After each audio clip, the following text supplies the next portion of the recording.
Bismillahirrahmanirrahim.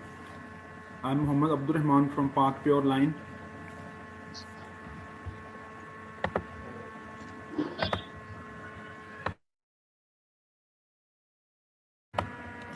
सबसे पहले मैं आप लोगों को वेलकम कहता हूँ पार्क प्योर लाइन आज की इस ट्रेनिंग में। हम ऑलरेडी कुछ टाइम जो ना हमारा वेस्ट हो चुका है बिकॉज सम टेक्निकल इश्यूज और some unknown reasons. I don't know why this happen. However, हम without wasting any time, we will directly continue.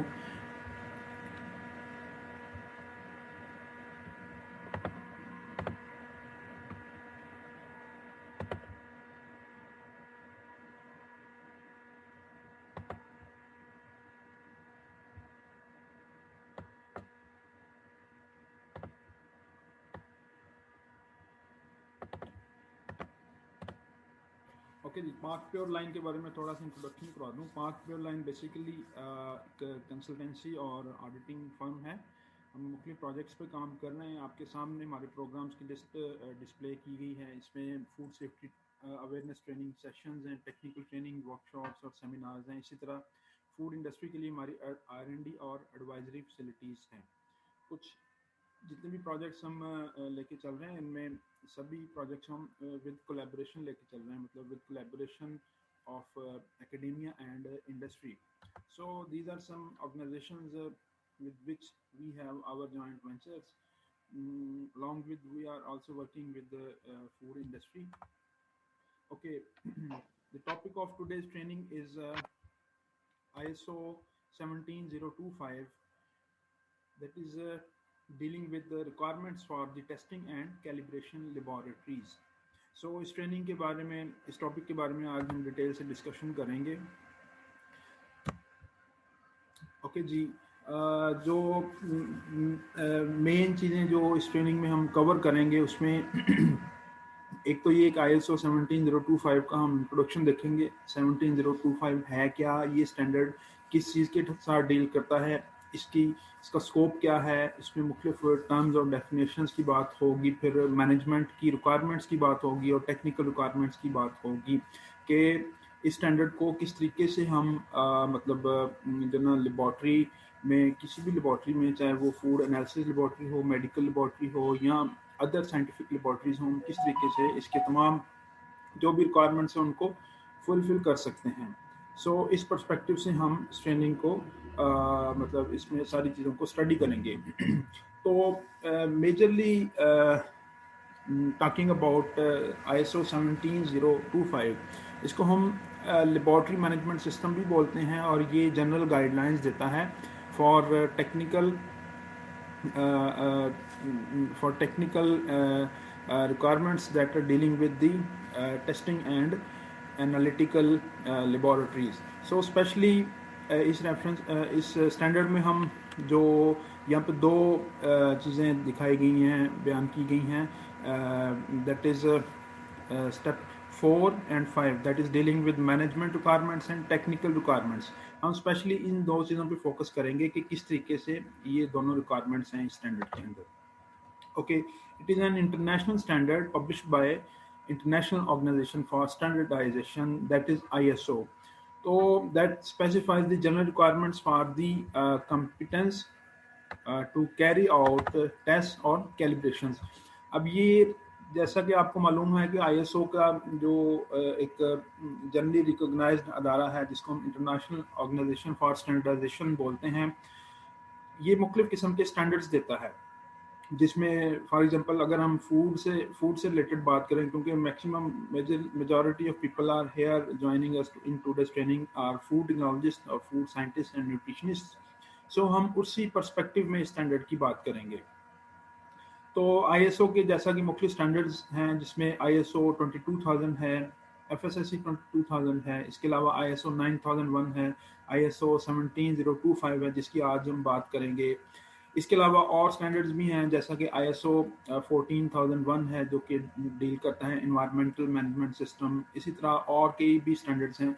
तो हम जब बात करते हैं एज अ फूड टेक्नोलॉजिस्ट, हम बात करते हैं ISO 22000, that is dealing with food safety management system, that provides us a set of guidelines for food safety management system. So जब हम FSSC और ISO 22000 की इम्प्लीमेंटेशन की बात करते हैं, तो ख़ास तौर पे ऐसे लोग जिन्होंने हमारी FSSC 22000 पे ट्रेनिंग हासिल की थी, उसमें हमने एक चीज़ बताई थी कि FSSC 22000 की इम्प्लीमेंटेशन के लिए हमें कुछ जो अपनी प्रोडक्ट है उसकी एनालिटिकल और टेस्टिंग की रिक्वायरमेंट्स होती हैं। सो उस स्टैंडर्ड की इम्प्लीमेंटेशन के लिए हमें एनालिटिकल और टेस्टिंग की रिक्वायरमेंट्स होती हैं। उसमें वो स्टैंडर्ड कहता है कि आप इसकी इम्प्लीमेंटेशन के लिए या तो वो टेस्टिंग अपने सेटअप पे अपनी लेबॉर्ट्री कायम करके टेस्टिंग खुद से कर सकते हैं, टेस्टिंग परफॉर्म कर सकते हैं रूटीन में जो टेस्टिंग रिक्वायरमेंट होती है, या इसके अलावा आप किसी थर्ड पार्टी लेबॉर्ट्री से भी कांटेक्ट कर सकते हैं एनालिसिस के लिए। सो वो जो वहाँ पे लेबॉर्ट्री की रिक्वायरमेंट है, वो स्टैंडर्ड कहता है कि वो लेबॉर्ट्री ISO 17025 अक्रेडिटेड लैब होनी चाहिए। आई मीन टू से कि ऐसी लेबॉर्ट्री से टेस्टिंग और एनालिसिस करवानी है उस स्टैंडर्ड को इम्प्लीमेंट करने के लिए जो लेबॉर्ट्री ISO 17025 रिकॉग्नाइज्ड और सर्टिफाइड हो। तो हम उसी पर्सपेक्टिव में आज इस ट्रेनिंग को मतलब कंडक्ट करने जा रहे हैं। हमारा बेसिक मकसद ही ये था इस ट्रेनिंग को ऑर्गेनाइज करने का कि हम उससे रिलेटेड जो जनरल रिक्वायरमेंट्स और जनरल अवेयरनेस वो पार्टिसिपेंट्स को जो ना वो डिलीवर करें।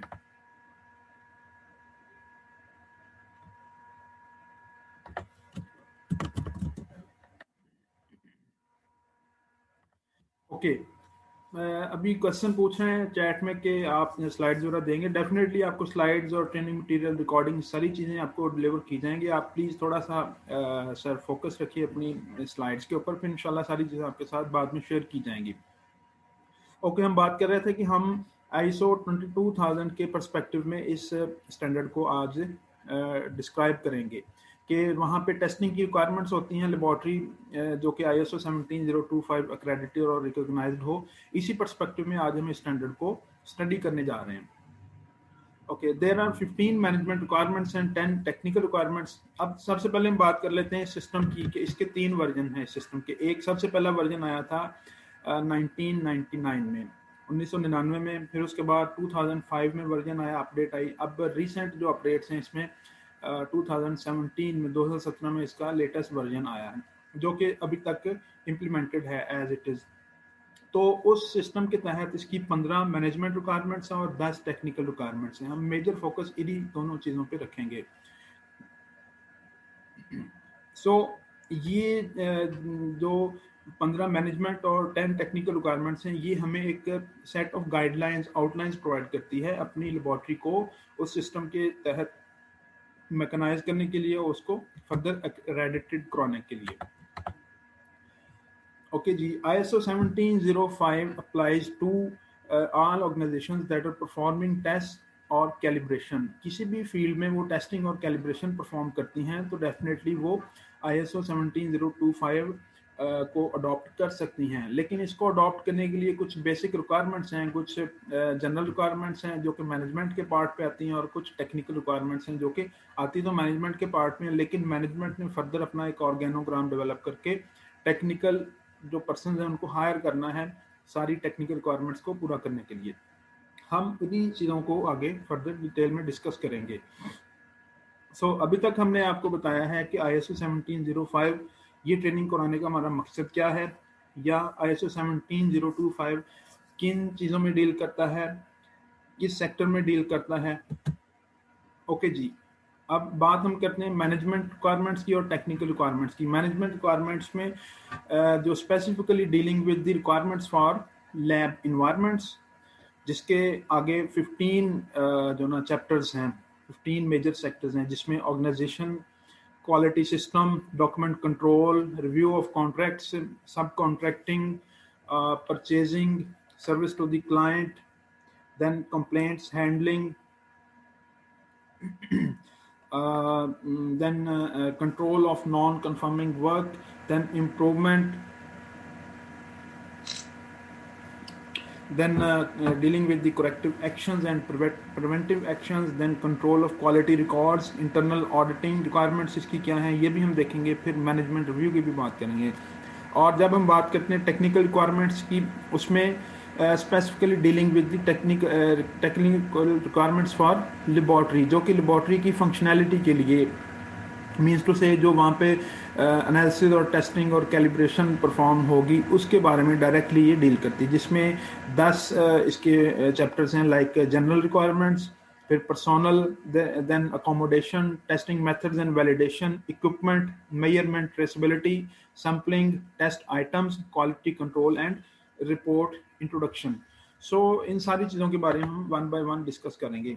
अब हम बात करते हैं मैनेजमेंट रिक्वायरमेंट्स की। फर्स्ट ऑफ ऑल कि मैनेजमेंट रिक्वायरमेंट्स क्या होती हैं।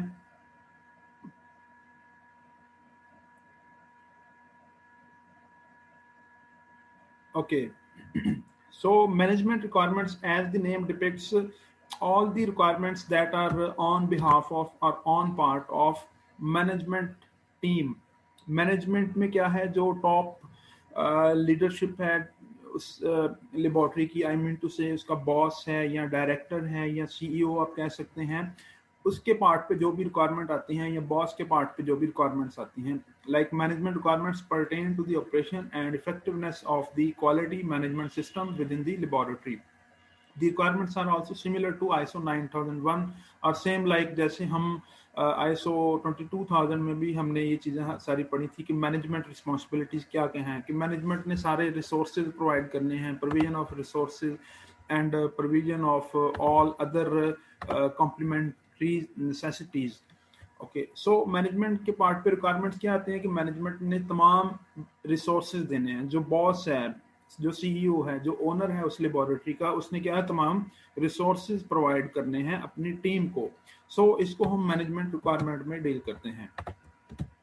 ओके, सबसे पहली रिक्वायरमेंट क्या है कि ऑर्गेनाइजेशन और मैनेजमेंट का एक स्ट्रक्चर देना है बॉस ने या टीम ने।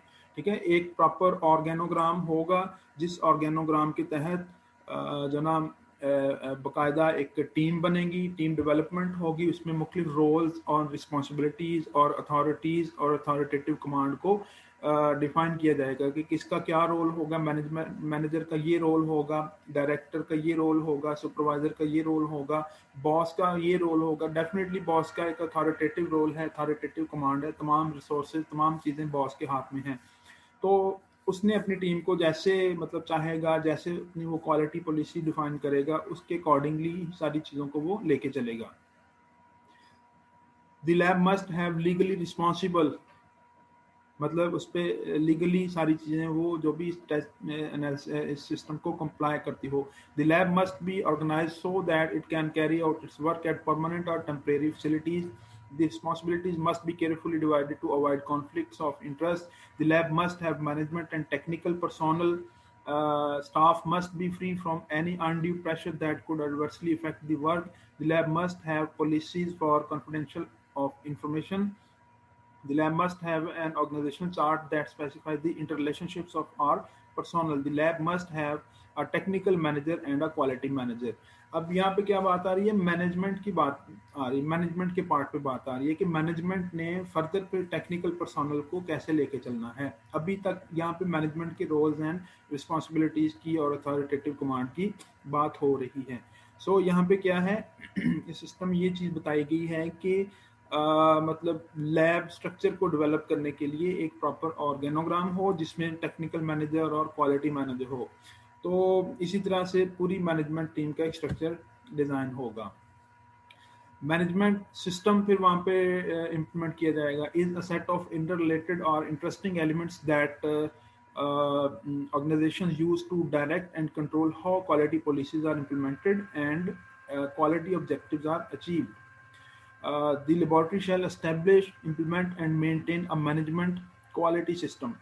अब क्या है, लेबॉर्ट्री की मैनेजमेंट जो है वो अपना एक मुख्तलिफ मैनेजरियल टास्क डिज़ाइन करेगी, मुख्तलिफ ऑर्गेनोग्राम डिज़ाइन करेगी। उस ऑर्गेनोग्राम के तहत एक मैनेजमेंट सिस्टम डिज़ाइन होगा। उस सिस्टम के तहत फिर वो लेबॉर्ट्री इस्टेब्लिश भी होगी, उसमें चीज़ों को इम्प्लीमेंट भी किया जाएगा, उन चीज़ों की मेंटेनेंस जो कंटिन्यूटी आएगी चीज़ों में। ओके, सबसे पहली बात आती है इसमें क्वालिटी पॉलिसी देनी है। वो किसका काम है? डेफिनेटली मैनेजमेंट का काम है। जो टॉप मैनेजमेंट है, जो बॉस है, जो ओनर है, जो सीईओ है, उसने क्वालिटी पॉलिसी डिज़ाइन करनी है with the consultation of technical personnel, या जो उसके माइंड में कंसेप्ट है, जिस बेसिस पे, जिन टर्म्स पे वो अपनी लेबॉर्ट्री को लेके चलना चाह रहा है, डेफिनेटली वो कंसेप्ट वही होगा जो ये सिस्टम एक दे रहा है, उसी कंसेप्ट को फॉलो किया जाएगा। हाउएवर सारी चीज़ें किसके हाथ में? बॉस या सीईओ के हाथ में है, या ओनर के हाथ में है, जिसने सारी कमिटमेंट देनी है अपनी। Okay, the quality policy statement shall be issued under the authority of top management. Lab management's commitment to good professional practice and to the quality of its testing in servicing its customers. Statement of the laboratory standard of service, the purpose of management system related to quality, a requirement that all personnel concerned with the testing activities within the laboratory familiarize themselves with the quality documentation and implement the policies and procedures in their work. The laboratory management's commitment to comply with this international standard and continually improve the effectiveness of the management system. Okay, यहाँ पे मतलब जितनी भी policies हैं, जो भी set standards हैं, जो भी इंस्ट्रक्शंस होंगी कि किन पैरामीटर्स और किन टर्म्स पे इस लेबॉर्ट्री को हमें लेके चलना है, कस्टमर को कैसी सर्विस देनी है, टेस्टिंग और एनालिटिकल से रिलेटेड क्या क्या हमारी एसओपीज होंगी, subject to under the umbrella of quality control program. So इसके अकॉर्डिंगली सारी चीज़ों को वो डिज़ाइन करेंगे। फर्दर इसमें top management shall provide evidence of commitment to the development and implementation of the management system and to continually improving its effectiveness. Definitely उन्होंने ऐसी policy देनी है जो कि जो उनकी क्वालिटी और सिस्टम को इम्प्रूव करने के लिए कमिटमेंट है, उसके अकॉर्डिंगली वो सारा सिस्टम अपना डिज़ाइन करेंगे। Then quality manual shall include or make reference to the supporting procedure including technical procedures। जो क्वालिटी मैनुअल वो डिज़ाइन करेंगे उसमें technical procedures, SOPs, job description, सारी चीज़ों की बात आगे आएगी। सब चीज़ों को उन्होंने डिफाइन करना है कि किसका क्या रिस्पॉन्सिबिलिटी और रोल होगा, किसकी क्या अथॉरिटेटिव कमांड होगी, किस लेवल तक वो प्ले कर सकेगा। It shall outline the structure of the documentation used in the management system, the roles and responsibilities of technical management and the quality manager, including their responsibility for ensuring compliance with this international standard, shall be defined in the quality manual. अब जो quality manual बनेगा उसमें सभी की job descriptions और roles और responsibilities को define किया जाएगा. Top management shall ensure that the integrity of the management system is maintained when changes to the management system are planned and implemented. अब ये जितनी भी मतलब एक्टिविटीज़ होंगी, वर्क इंस्ट्रक्शन होंगी, सभी वो क्वालिटी मैनुअल के अंदर उनको डिस्क्राइब किया जाएगा और अकॉर्डिंगली उनको फॉलो किया जाएगा ताकि जो एक क्वालिटी पॉलिसी है उसकी इंटेग्रिटी को मेंटेन रखा जा सके। ओके जी, अगली बात आती है, हम पढ़ रहे हैं यहाँ पे मैनेजमेंट रिक्वायरमेंट्स। मैनेजमेंट ने क्या है फिर डॉक्यूमेंट कंट्रोल का एक प्रोसीजर और सेटअप भी इस्टेब्लिश करना है। Like the laboratory shall establish, implement and maintain procedures to control all documents that form part of its management system. अब मैनेजमेंट ने एक निज़ाम वज़ा करना है जो मुख्तलिफ किस्म के डॉक्यूमेंट्स वहाँ पे जनरेट होंगे, टेस्टिंग और एनालिसिस से मुतल्लक या एम्प्लॉय मैनेजमेंट या जनरल मैनेजमेंट से मुतल्लिका, उन सभी डॉक्यूमेंट्स को डिज़ाइन करना है, उनको इम्प्लीमेंट करना है ट्रू सेंस में, और इसी तरह उनको मेंटेन करना है। ठीक है, इसकी भी आगे फर्दर जाके बात होगी किस तरीके से मैनेज करना है। देन डॉक्यूमेंट्स में आता है documents information and it's supporting medium. For example paper form में डॉक्यूमेंटेशन हो सकती है, उसकी मैग्नेटिक फॉर्म में लाइक इलेक्ट्रॉनिक और ऑप्टिकल कंप्यूटर डिस्क हो सकता है, फोटोग्राफ, मास्टर सैम्पलिंग करके भी मतलब जो मुख्तलिफ किस्म के डॉक्यूमेंट्स की फॉर्म है, इस फॉर्म में डॉक्यूमेंटेशन को जो ना वो मेंटेन किया जा सकता है। फिर document of approval and issue, all documents issued shall be reviewed and re-approved. A master list or an equivalent document control procedure identifying the current revision status and distribution of documents in the management system. The procedures adopted shall ensure that the authorized editions of appropriate documents are available at used locations. अब जो documents prepare किए गए हैं document control procedure के तहत, उसमें क्या है, मुख्तलिफ डॉक्यूमेंट्स को मुख्तलिफ टाइम पे मुख्तलिफ जगहों पे अवेलेबल होना ज़रूरी है। फॉर एग्जांपल एक डॉक्यूमेंट है जो अक्रेडिटेशन और सर्टिफिकेशन सिंपल का डील करता है, डेफिनेटली उसको लेबॉर्ट्री के अंदर उस टाइम पे हर टाइम अवेलेबल होना चाहिए। मतलब किसी भी टाइम पे कोई भी अथॉरिटी जो ना आके उसका चेक एंड बैलेंस मेंटेन कर सकती है, उसके अकॉर्डिंगली क्या है, लैब के अंदर वो चीज़ें मौजूद होनी चाहिए। इसी तरह फर्दर जो दूसरे डॉक्यूमेंट्स हैं उनकी भी बात होती है। Documents are periodically reviewed and where necessary revised। इसी तरह उनको periodically रिव्यू किया जाता है और फर्दर उनको रिवाइज भी किया जाता है। फॉर एग्जांपल एक डॉक्यूमेंट है, उसमें कोई अपडेट आई है या कोई टेस्टिंग के मतलब कोई पॉलिसी चेंज की है, उसको फिर हम रिव्यू करके उसमें रिवीजन कर सकते हैं और इसी बेस पे उसके ऊपर रिवीजन नंबर लगेगा कि जी ये फलां रिवीजन इस डेट को हुई थी, अब नेक्स्ट रिवीजन इस डेट को हो रही है, ताकि वो प्रीवियस डॉक्यूमेंट एक रिकॉर्ड कीपिंग में चला जाए, ताकि एक मतलब ख़ास वक्त में जब भी उसकी ज़रूरत हो वो उसको फिर हमसे दोबारा से उसको रिव्यू कर सकें। Invalid or obsolete documents are promptly removed from all points। जितने भी इनवैलिड हैं या ऑब्सोलीट जो कि मतलब पुराने डॉक्यूमेंट्स हैं जिनकी अभी मतलब वक्ती तौर पे उनकी वैल्यू थी, अब के लिए हम उनको वो यूटिलाइज नहीं कर रहे हैं, उनको क्या है अपने जो रिकॉर्ड कीपिंग में लेके आना है, ताकि वक्त पड़ने पे ज़रूरत पड़ने पे उनको हम फिर से कंसल्ट कर सकें। Absolute documents retained for either legal or knowledge preservation purposes are suitably marked। उनकी प्रॉपर मार्किंग करनी है ताकि रिकॉर्ड को हम प्रॉपरली रिव्यू कर सकें जब कल भी ज़रूरत पड़े उसकी। Then management system documents generated by laboratory shall be uniquely identified. उनका आइडेंटिफिकेशन नंबर होना चाहिए जिस बेस पे हम उसको आइडेंटिफाई कर सकें। Then document changes to document shall be reviewed and approved. उनको रिव्यू करना और उसको अप्रूव करना। अप्रूव कराने के लिए प्रॉपर एक मैनेजमेंट स्कीम है, उसके तहत मतलब एक सुपरवाइजर ने रिव्यू किया, उसको अपने टॉप मैनेजमेंट तक लेके जाना है उसको अप्रूव कराने के लिए विद साइन और specific stamp. Where practicable the altered और new text shall be identified in the document. अगर इस चीज़ की ज़रूरत हो तो जो रिवीजन आई है, जो अपडेट्स आई हैं उस डॉक्यूमेंट के अंदर, उनको फिर हमने हाईलाइट करना है, मार्क करना, ताकि उस चीज़ को आइडेंटिफाई किया जा सके कि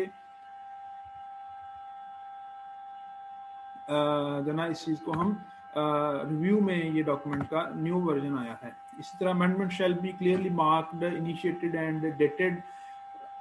उनका रिवीजन नंबर और डेट के साथ उनको मार्क करना है। और revise document shall be formally reissued as soon as practicable. Procedures shall be established to describe how changes in the documents maintained in computerized systems are made and controlled। अब इस चीज़ के लिए भी SOPs बनाने हैं कि कंप्यूटर के अंदर अगर हमने चीज़ों को मैनेज करना है, डॉक्यूमेंट्स को मेंटेन करना है, तो डॉक्यूमेंट्स को क्या प्रोसीजर होगा, कैसे डॉक्यूमेंट नंबर्स लगाएंगे, फाइल नंबर कैसे लगाएंगे, ये सारी चीज़ें किस बेस पे उनको मतलब कैटेगराइज करना, लाइक डेट की बेस पे या जो ना टाइम की बेस पे, व्हाट्सएवर जो भी एक सिस्टम मैकेनाइज सिस्टम होना चाहिए। Okay, next one is the control of quality records। A record is a type of document which provides evidence that activities have been performed or results have been achieved। Records management addresses 6 key issues like identification, storage, protection, retrieval, retention और disposition। अब क्या है, record एक ऐसा document है जिसको further हम अपने नेक्स्ट किसी काम में एज अ रेफरेंस यूज कर सकते हैं, या जो हमें एक एविडेंस प्रोवाइड करता है कि ये काम इस टाइम पे कल का काम सर अंजाम दिया गया था, लाइक टेस्टिंग परफॉर्म की गई थी, उसका रिकॉर्ड हमारे पास होना चाहिए। ठीक है, कैलिब्रेशन की गई थी, कैलिब्रेशन का रिकॉर्ड होना चाहिए। कल कला ज़रूरत पड़ सकती है किसी जो ना मतलब ख़ास पर्पज़ के लिए या फर्दर जो ना जो है रिकॉल के लिए, तो उस वे में हम क्या है डॉक्यूमेंट के साथ वो कंसल्ट कर सकें फॉर रेफरेंस पर्पज़। तो रिकॉर्ड जो ना मुख्तलिफ रिकॉर्ड मैनेजमेंट 6 की इश्यूज को एड्रेस करता है, लाइक उसको आइडेंटिफाई करना, उसको कैसे स्टोर करना है प्रॉपर, उसको प्रोटेक्ट, उसको ड्राइव करना है, रिटेंशन और उसकी डिस्पोजिशन। मतलब ये सभी एक स्टेप्स हैं जिनकी वजह से हम अपने रिकॉर्ड को प्रॉपरली मैनेज कर सकते हैं, ताकि कल को जब हमें डॉक्यूमेंट्स की ज़रूरत पड़े तो हम उस बेस पे उनके साथ कंसल्ट करें या एज अ रेफरेंस उसको यूज़ कर सकें। ओके, देन फर्दर जो ना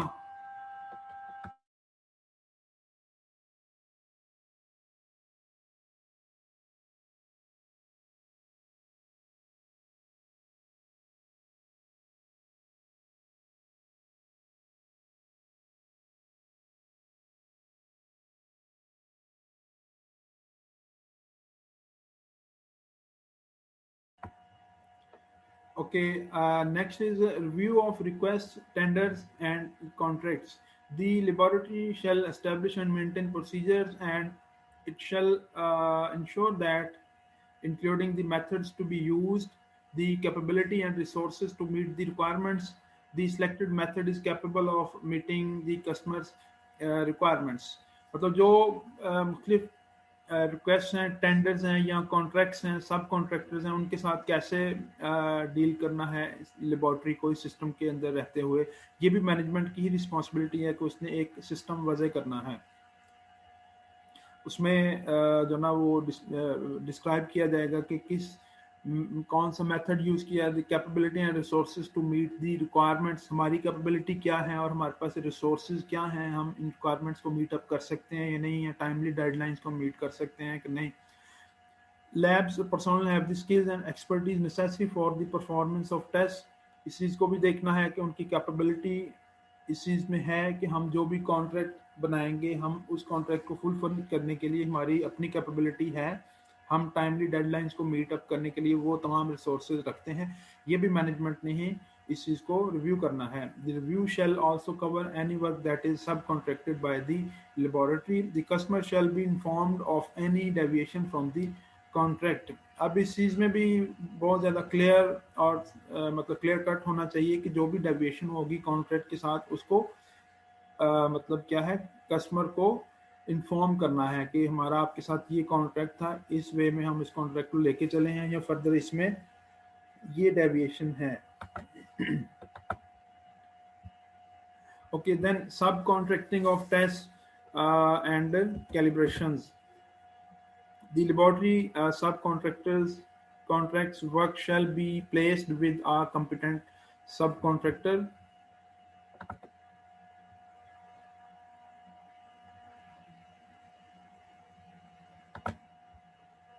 The laboratory shall gain the approval of the customer, preferably in writing. The laboratory is responsible to the customer for subcontractors' work, except in the case where the customer or a regulatory authority specify which subcontractor is to be used. The laboratory shall maintain a register of all subcontractors and a record of the evidence of compliance with this international standard for the work in questions. मतलब इसमें ये है कि sorry, ये जो भी testing और calibration की रिक्वायरमेंट्स हैं, फॉर एग्जांपल किसी थर्ड पार्टी से जनरेट होती हैं, उनको किस तरीके से उन डेडलाइंस को मीट अप करना है, इसको हम सब कॉन्ट्रैक्टिंग के वे में यहाँ पे डिस्क्राइब कर रहे हैं इस स्टैंडर्ड में। ठीक है, फॉर एग्जांपल जैसे मैंने पहले बात की थी शुरू में कि कोई ऐसी इंडस्ट्री है जो जिनका अपना सेटअप मौजूद नहीं है इंडस्ट्री में, ठीक है, तो वो क्या है, किसी थर्ड पार्टी लेबॉर्ट्री से सब कॉन्ट्रैक्टिंग वो कर सकते हैं अपने टेस्टिंग और कैलिब्रेशन और एनालिटिकल के लिए। ठीक है, इसी तरह से ये जो लेबॉर्ट्री है जो ISO 17025 की तरफ जाना चाह रही है, वो अपनी टेस्टिंग और कैलिब्रेशंस के लिए किसी थर्ड पार्टी से कांटेक्ट कर सकते हैं जो लाइक टेस्टिंग एक्सपर्ट्स हों, एक्सपर्टीज हों जिनकी इस चीज़ में, या कैलिब्रेशन को वो परफॉर्म करें, तो वो थर्ड पार्टी के वे में इसको मतलब सब कॉन्ट्रैक्टिंग में लेके आ सकते हैं। उसके लिए सारी गाइडलाइंस दी गई हैं कि किस तरीके से मतलब उन्होंने इस सब कॉन्ट्रैक्टिंग को मेंटेन करना है। मतलब ये भी मैनेजमेंट के पार्ट पे भी सारी इसकी रिस्पॉन्सिबिलिटीज आती हैं कि मैनेजमेंट ने कैसे सिस्टम वजह करना है इस सब contracting of testing and calibrations के लिए। Okay, then purchasing subsidies and supplies. The laboratory shall have a policy and procedure for the selection and purchasing of subsidies and supplies. अब subsidies, supplies और purchasing के लिए भी उनके पास एक definitely एक पॉलिसी वजह की जाएगी कि हमने कोई रॉ मटेरियल परचेज करना है, कोई केमिकल परचेज करना, कोई रीजेंट परचेज करना है, या अदर सर्विसेज किसी से लेनी है, किसी और ऑर्गेनाइजेशन से या किसी कॉन्ट्रैक्टर से जो कि थर्ड पार्टी लेबॉर्ट्री के तौर पे एक्ट करेगा यहाँ पे। ठीक है, तो यहाँ पे भी वो इसी मद में बात कर रहे हैं कि क्या उसके लिए प्रोसीजर और पॉलिसी हैं, वो डेफिनेटली मैनेजमेंट के पार्ट पे ही आएंगी, मैनेजमेंट ही उसके सभी चीज़ों को एलेबोरेट करेंगे। Materials that affect the quality of tests or calibrations are not used until they have been inspected. The laboratory shall evaluate suppliers of critical consumables, suppliers and supplies and services. अब यहाँ पे ये purchasing services and supplies में क्या है, मुख्तलिफ services की मद में भी ये यहाँ पे मतलब पॉलिसीज देनी है मैनेजमेंट ने। उसी तरह जो मुख्तलिफ आइटम्स हैं, मुख्तलिफ कंज्यूमेबल्स हैं, लाइक इक्विपमेंट्स हैं, केमिकल्स हैं, रिएजेंट्स हैं या अदर कंज्यूमेबल्स हैं, वो भी मैनेजमेंट ने उसके लिए पॉलिसी वजह करनी है। These purchasing documents shall be reviewed and approved for technical content prior to release. अब इसके लिए प्रॉपर डॉक्यूमेंटेशन भी मैनेजमेंट ने ही वजह करनी है। नेक्स्ट हम बात कर रहे हैं सर्विस टू द कस्टमर। जो कस्टमर आपसे एनालिसिस और टेस्टिंग करवाएगा या कैलिब्रेशन करवाएगा या व्हाट्सएवर जो भी आपका सर्विसेज आप ऑफर कर रहे हैं, कोई भी कस्टमर आपसे जो सर्विसेज लेगा, the laboratory shall be willing to cooperate with customers in clarifying the customer's request and in monitoring and witnessing of tests, the preparation, packaging, and dispatch of tests or calibration items needed by the customer for verification purposes. The laboratory shall seek feedback include customer satisfaction. अब customer को जो services देनी है laboratory ने as a third party भी वो हो सकती है या एज अ डायरेक्टली वो कस्टमर को अपनी सर्विसेज भी दे सकती है। फॉर एग्जांपल जैसे मैंने पहले बताया कि टेस्टिंग रिक्वायरमेंट्स इंडस्ट्री में मतलब एज अ थर्ड पार्टी जब उसकी हम बात करते हैं तो उसमें वो क्या है, सब कॉन्ट्रैक्टिंग में आ जाएगा। तो अदर केस में क्या होगा, वो डायरेक्टली कस्टमर के साथ डील कर रहे हैं। फॉर एग्जांपल आप एज एन ऑर्गेनाइजेशन किसी लेबॉर्ट्री से डील करते हैं तो जो भी उसकी जो पैरामीटर्स हैं, जो भी एसओपीज हैं, हमें उनको उसके अकॉर्डिंगली फॉलो करना है। ठीक है, तो उसमें मतलब सब कॉन्ट्रैक्टिंग के अलावा एज अ कस्टमर वो आपको डील करेंगे। ठीक है,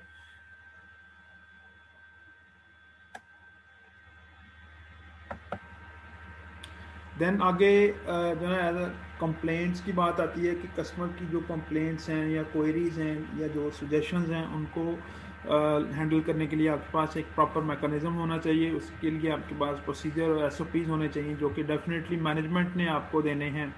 मैनेजमेंट ने पॉलिसी वजह करनी जिसमें कंप्लेंट्स हैंडल करने का तरीका, कंप्लेंट्स को कैसे हैंडल किया जाएगा, किस पार्ट पे कैसे डील किया जाएगा, सभी के लिए प्रोसीजर्स और एसओपीज मैनेजमेंट ने उसके लिए डिफाइन करने हैं। The laboratory shall have a policy and procedure for the resolution of complaints received from customers or other parties. Records shall be maintained of all complaints and of the investigations and corrective actions taken by the laboratory. अब जो customer की complaints हैं, कोई issues हैं, queries हैं, उनके against आपने क्या करेक्टिव एक्शन लिया, उन सभी चीज़ों को आपने डॉक्यूमेंट करना, अपने रिकॉर्ड में लेके आना ताकि कल कला कोई किसी किस्म का इशू हो या कस्टमर फर्दर जो भी इसकी रिक्वायरमेंट्स हैं उनको आप कैसे फुलफिल करते हैं, सभी का रिकॉर्ड कीपिंग आपके पास होनी चाहिए ताकि उसको आप as a reference further use कर सकें। Then control of non conforming testing और कैलिब्रेशन वर्क।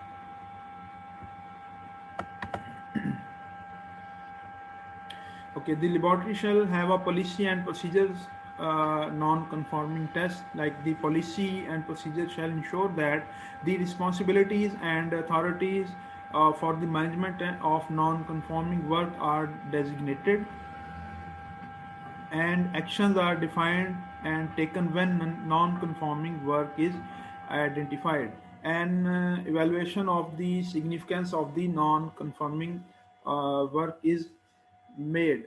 मतलब जो भी नॉन कंफॉर्मिंग टेस्टिंग और कैलिब्रेशन वर्क है उसको कैसे डील करना है, उसके लिए क्या कंट्रोल पॉलिसी होनी चाहिए, ये भी डेफिनेटली इसके बारे में सभी जो गाइडलाइंस हैं वो मैनेजमेंट के पार्ट पे आती हैं। ठीक है, दी करेक्शन इज टेकन इमीडिएटली। जो भी कोई इशू आता है उसको इमीडिएटली विद प्रायोरिटी आप उसको डील करेंगे। Where necessary where necessary the customer is notified and work is recalled। आप कस्टमर को नोटिफाई करेंगे, वर्क को रिकॉल कर सकते हैं। ठीक है, the responsibility for authorizing the resumption of work is defined where the evaluation indicates that the non-conforming work the corrective action procedure shall be promptly followed। अब क्या है, जहाँ पे जो ना जो भी आपका एवेल्युएशन का एक पैरामीटर वो नॉन कन्फर्मेंस को इंडिकेट करेगा, डेफिनेटली वहाँ पे करेक्टिव एक्शन का मैकेनिज्म खुद से उसको हरकत में आ जाना है। मींस टू से कि आपकी जो एक प्रॉपर टेक्निकल टीम है जो इस चीज़ को डील कर रही है, तो डेफिनेटली क्या है आप जब नॉन कन्फॉर्मेंस मैनेजमेंट के पार्ट पे आएगी, मैनेजमेंट उसको डील करेगी अकॉर्डिंगली। फर्दर फिर वो अपनी टेक्निकल टीम को वो जनाब मार्क कर देगी कि जी ये इसमें टेक्निकल रिस्पॉन्सिबिलिटीज हैं, इनको टेक्निकल टीम ने अकॉर्डिंगली इसको डील करना है।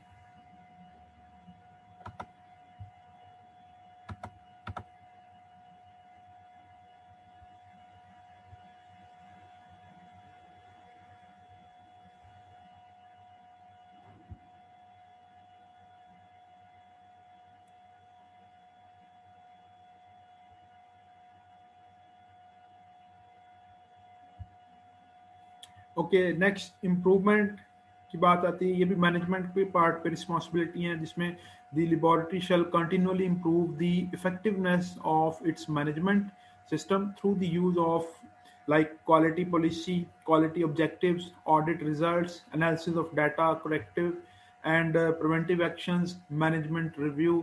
अब क्या है, इम्प्रूवमेंट में मुख्तलिफ पैरामीटर्स को एनालाइज किया जाएगा।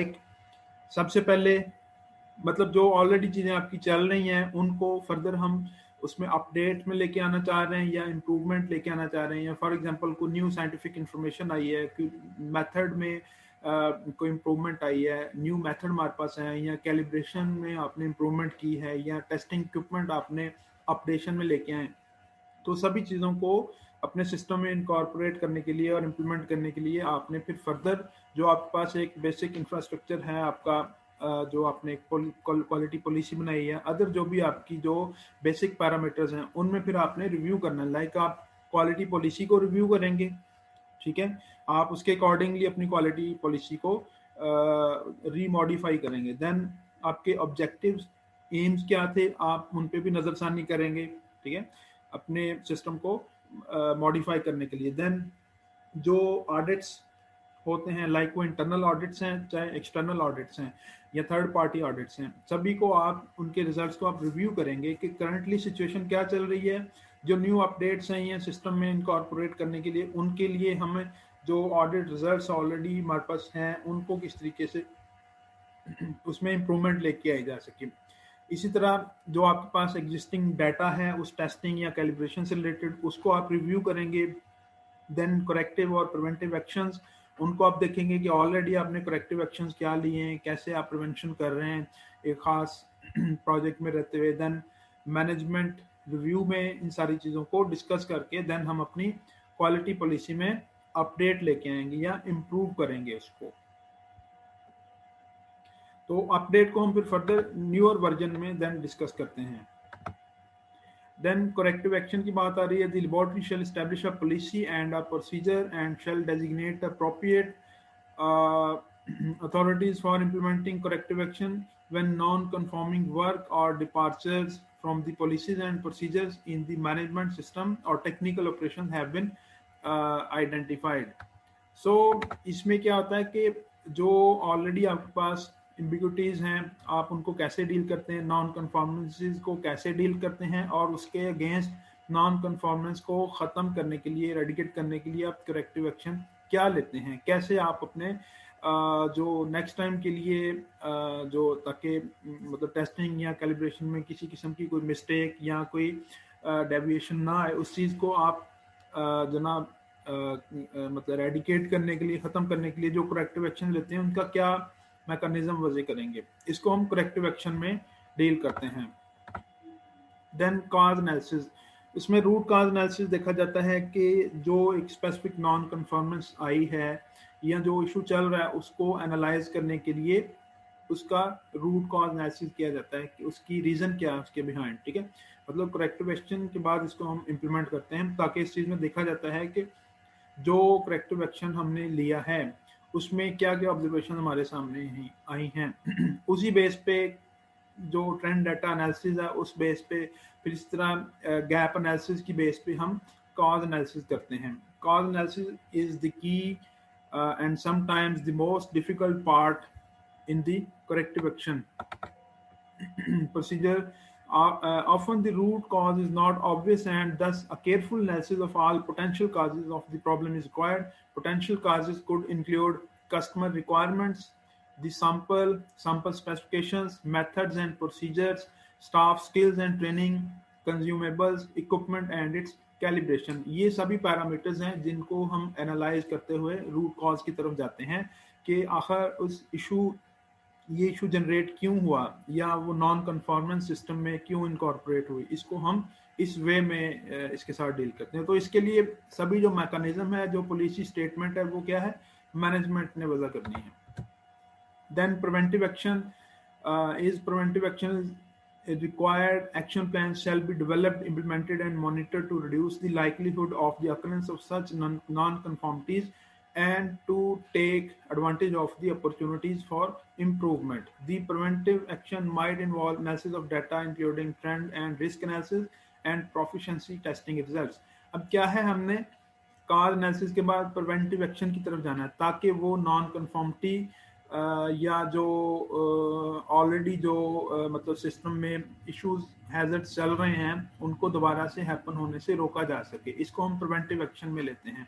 उसमें फिर देखा जाता है कि जो ट्रेंड डाटा क्या चल रहा है, ठीक है, उसको स्टडी किया जाता है। फिर रिस्क एनालिसिस उसको देखा जाता है और इस तरह प्रोफिशिएंसी टेस्टिंग रिजल्ट्स और जो कैलिब्रेशन से रिलेटेड जो मटेरियल और डाटा हमारे पास मौजूद है उन सभी को एनालाइज करके प्रिवेंटिव एक्शन लिया जाता है कि ताकि वो मामला या वो इशू दोबारा से सिस्टम में जनरेट ना हो। तो ये इस तरह एक सीरीज के साथ ये सारी चीज़ें चल रही हैं, लाइक नॉन कन्फॉर्मेंस से आगे फर्दर करेक्टिव एक्शन है, देन कॉज एनालिसिस है, देन उसका जो प्रिवेंटिव एक्शन है, सारी चीज़ें। Then control of records. अब रिकॉर्ड कीपिंग की बात आती है, उसके लिए भी सिस्टम और मैकेनिज्म मैनेजमेंट ने देना है, ठीक है। ये सारी चीज़ें क्वालिटी पॉलिसी में पीछे डिस्क्राइब हो चुकी हैं कि सारी चीज़ें मैनेजमेंट ने अपने पार्ट पे देनी है। अब फर्दर उन्हीं की ये डिस्क्रिप्शन है। The laboratory shall establish and maintain procedures for identification, collection, indexing, access, filing, storage, maintenance, and disposal of quality and technical records. Records may be in any media such as hard or soft form हो सकता है। तो क्या है, record की maintenance और management के लिए क्या है, सिस्टम में जो मैनेजमेंट है उसने एक तरीकाकार वजह करना है जिसमें रिकॉर्ड्स को कैसे आइडेंटिफाई किया जाए, रिकॉर्ड कैसे कलेक्ट करना है, उनकी फर्दर इंडेक्सिंग कैसे, उनको कैसे मैनेज करना है, ठीक है, उस तक एक्सेस कैसे हासिल करनी है, फाइलिंग सिस्टम कैसे मेंटेन करना है, स्टोरेज और रिकॉर्ड कीपिंग, ये सारी चीज़ें कैसे करनी है। ओके, अब बात आती है आगे इंटरनल ऑडिट्स की। इंटरनल ऑडिट्स जो ना बेसिकली ये होता है कि कोई भी ऑर्गेनाइजेशन अपने सिस्टम को इम्प्रूव करने के लिए अपने ही एम्प्लॉयज़ को कुछ स्पेशल टास्क साइन करती है उस प्रोजेक्ट में। मतलब वो रूटीन बेसिस पे हो सकते हैं, मुख्तलिफ प्रोजेक्ट बेस्ड हो सकते हैं, या स्पेशल नेचर के इंटरनल ऑडिट्स हो सकते हैं। हाउएवर स्पेशल टास्क दिए जाते हैं अपने ही एम्प्लॉयज़ को उस टीम में कि आप अपने सिस्टम को एनालाइज करें, जज करें, देन इसके बारे में ऑब्जर्वेशंस दें ताकि अपने सिस्टम को इम्प्रूव किया जा सके। अब सिस्टम को इम्प्रूव जब करने की बारी आती है तो डेफिनेटली वो पीछे जो हमने पढ़ा है कि इसमें इम्प्रूवमेंट और रीअसेसमेंट की जाती है सारी चीज़ों की, तो वो इंटरनल ऑडिट्स ही बेसिक गाइडलाइंस प्रोवाइड करते हैं। अब इस सिस्टम में इंटरनल ऑडिट्स हर 12 माह के बाद इंटरनल ऑडिट लाजमी तौर पे होना चाहिए। ISO 17025 का सिस्टम ये कहता है कि हर साल बाद इंटरनल ऑडिट उस लेबॉर्ट्री को अपने बिहाफ पे लाजमी तौर पे करना चाहिए ताकि सारी चीज़ें, सारी नॉन कन्फॉर्मेंसेस या सिस्टम जो परफॉर्म कर रहा है वो सारी डाटा हर चीज़ आपके सामने आ जाए। उस बेस पे आप फर्दर जो ना उसका मतलब डिसीजन मेकिंग करें कि कैसे हमने इम्प्रूवमेंट लेके आनी सिस्टम में। The laboratory shall periodically conduct internal audits of its activities to verify that its operations continue to comply with the requirements of the management system and ISO 17025। फिर उसमें follow up audits आ जाते हैं। Then इसका 1 साल का cycle होता है कि हर साल के बाद आपने इंटरनल ऑडिट्स को रिपीट करना। देन मैनेजमेंट रिव्यूज की बात आती है। Laboratory's top management shall periodically conduct a review of the laboratories management system and testing or calibration activity to ensure their continuing suitability and effectiveness and to introduce necessary changes or improvements। इसी तरह improvement और management review भी हर 12 माह के, हर साल बाद management review होना चाहिए ताकि मैनेजमेंट के सामने एक्चुअल सिचुएशन आ जाए कि मामले मतलब कैसे जा रहे हैं और क्या इसमें इम्प्रूवमेंट्स की गुंजाइश है। ओके जी, यहाँ तक हमने मैनेजमेंट रिक्वायरमेंट्स की बात की। अब हम टेक्निकल रिक्वायरमेंट्स की बात करेंगे। 10 टेक्निकल रिक्वायरमेंट्स हैं। टेक्निकल रिक्वायरमेंट्स डायरेक्टली डील करते हैं with technical personnel, with analytical testing, with calibration, with analysis. इन सभी चीज़ों के साथ टेक्निकल रिक्वायरमेंट्स डील करती हैं। ओके, सबसे पहले आता है जनरल रिक्वायरमेंट्स, जिसमें manufacturers determine the correctness and liability of the test and calibration performed by laboratory. Like मुख्तलिफ फैक्टर्स हो सकते हैं जो कि टेक्निकल रिक्वायरमेंट्स के साथ मतलब डील करते हैं। मीन्स टू से कि जो टेक्निकलिटीज हैं, टेक्निकल मामला हैं, लाइक टेस्टिंग से रिलेटेड है, कैलिब्रेशन से रिलेटेड है, एनालिसिस से रिलेटेड है, सभी में मुख्तलिफ फैक्टर्स हो सकते हैं। लाइक जो ह्यूमन या स्टाफ या पर्सोनल, जो आपके केमिस्ट हैं, जो एनालिटिकल केमिस्ट जो वहाँ पे डील कर रहे हैं, जो टेस्टिंग परफॉर्म कर रहे हैं, ठीक है, वो एक फैक्टर हो सकता है आपकी टेस्टिंग और एनालिसिस पे जो डायरेक्टली और जो जिसका इम्पैक्ट है, जिसमें ह्यूमन एरर हो सकता है। ठीक है, इसको भी हम टेक्निकल रिक्वायरमेंट्स में लेते हैं। फिर अकोमोडेशन एंड इन्वायरमेंटल कंडीशंस। ठीक है, environmental conditions very much important, definitely हम इनको इग्नोर नहीं कर सकते। किसी खास टेस्ट के लिए, कैलिब्रेशन के लिए क्या कैसा इन्वायरमेंट सूटेबल है, किस इन्वायरमेंट में, किस वे में आप इनको परफॉर्म कर रहे हैं, ये सारी चीज़ें इसमें आ जाती हैं। Test and calibration methods and method validation, कौन सा मेथड आप यूज़ कर रहे हैं और उस मेथड को कैसे वैलिडेट करते हैं, उसकी क्या वैलिडिटी है, उसका क्या रेफरेंस है, ये भी चीज़ डायरेक्टली इम्पेक्ट करेगी हमारी टेस्टिंग और कैलिब्रेशन पे। देन कौन सा इक्विपमेंट को कौन चला रहा है, कैसे चला रहा है, इक्विपमेंट को ऑपरेट करने का तरीकाकार क्या है, उसका रेफरेंस मेथड क्या है, सारी चीज़ें। मेजरमेंट, ट्रेसेबिलिटी, देन सैम्पलिंग बड़ा इंपॉर्टेंट है इस चैप्टर में। Then handling of test and calibration items, जो भी कैलिब्रेशन और टेस्टिंग से रिलेटेड मुख्तलिफ इक्विपमेंट्स हो सकते हैं, मुख्तलिफ आइटम्स हो सकती हैं, मुख्तलिफ मतलब जो भी मतलब चीज़ें यूटिलाइज हो रही हैं, जो रिसोर्सेज वहाँ पे फिजिकल नेचर के जो यूटिलाइज हो रहे हैं, वो डायरेक्टली उस पर इम्पेक्ट कर सकते हैं। ओके, यहाँ पे हम सभी रिक्वायरमेंट्स को वन बाय वन डिस्कस करेंगे। लाइक पर्सोनल हैं, जो टेक्निकल स्टाफ है आपका, लाइक सुपरवाइजर हैं। फॉर एग्जांपल सबसे पहले हमें ऑर्गेनोग्राम की बात कर लेते हैं। तो पहले तो आ जाता है मैनेजमेंट रिक्वायरमेंट में कि मैनेजमेंट ने एक ऑर्गेनोग्राम देना है, जिसमें आपका रोल्स एंड रिस्पॉन्सिबिलिटीज डिफाइन होंगी। लाइक मैनेजर का ये रोल होगा, उसके नीचे सुपरवाइजर है, उसके नीचे क्वालिटी मैनेजर है, उसके नीचे सुपरवाइजर है, ठीक है, देन केमिस्ट है, देन फूड टेक्नोलॉजिस्ट है। मतलब ऐसे एक हिरार्की चल रही है। उन सभी हिरार्की में सभी का क्या स्पेसिफिक रोल होगा। ओके, इसमें पर्सोनल में हम देखते हैं कि the laboratory management shall ensure the competence of all who operate specific equipment, perform test, evaluate the results, sign test reports. अब सभी की कॉम्पिटेंसी सबसे ज़्यादा इंपॉर्टेंस है। उनकी प्रॉपर पैरामीटर्स पे एजुकेशन होनी चाहिए, मतलब वो कॉम्पिटेंसी उनकी डेफिनेटली एजुकेशन ही शो करेगी। मतलब एक केमिस्ट की जहाँ पे जॉब रिक्वायरमेंट है, तो वहाँ पे डेफिनेटली केमिस्ट हायर करना ज़रूरी है। जहाँ पे फूड टेक्नोलॉजिस्ट की रिक्वायरमेंट है, वहाँ पे food technologist qualified person either BS और MPhil according to the situation, वहाँ पे उसकी हायरिंग होना ज़रूरी है। इसी तरह उसकी प्रॉपर कॉम्पिटेंसी, लाइक वो उन इश्यूज पे उसकी प्रॉपर पैरामीटर्स पे ट्रेनिंग हो और देन उसका प्रॉपर एक्सपीरियंस हो उस प्रोजेक्ट में, उस सेक्टर में काम करने का।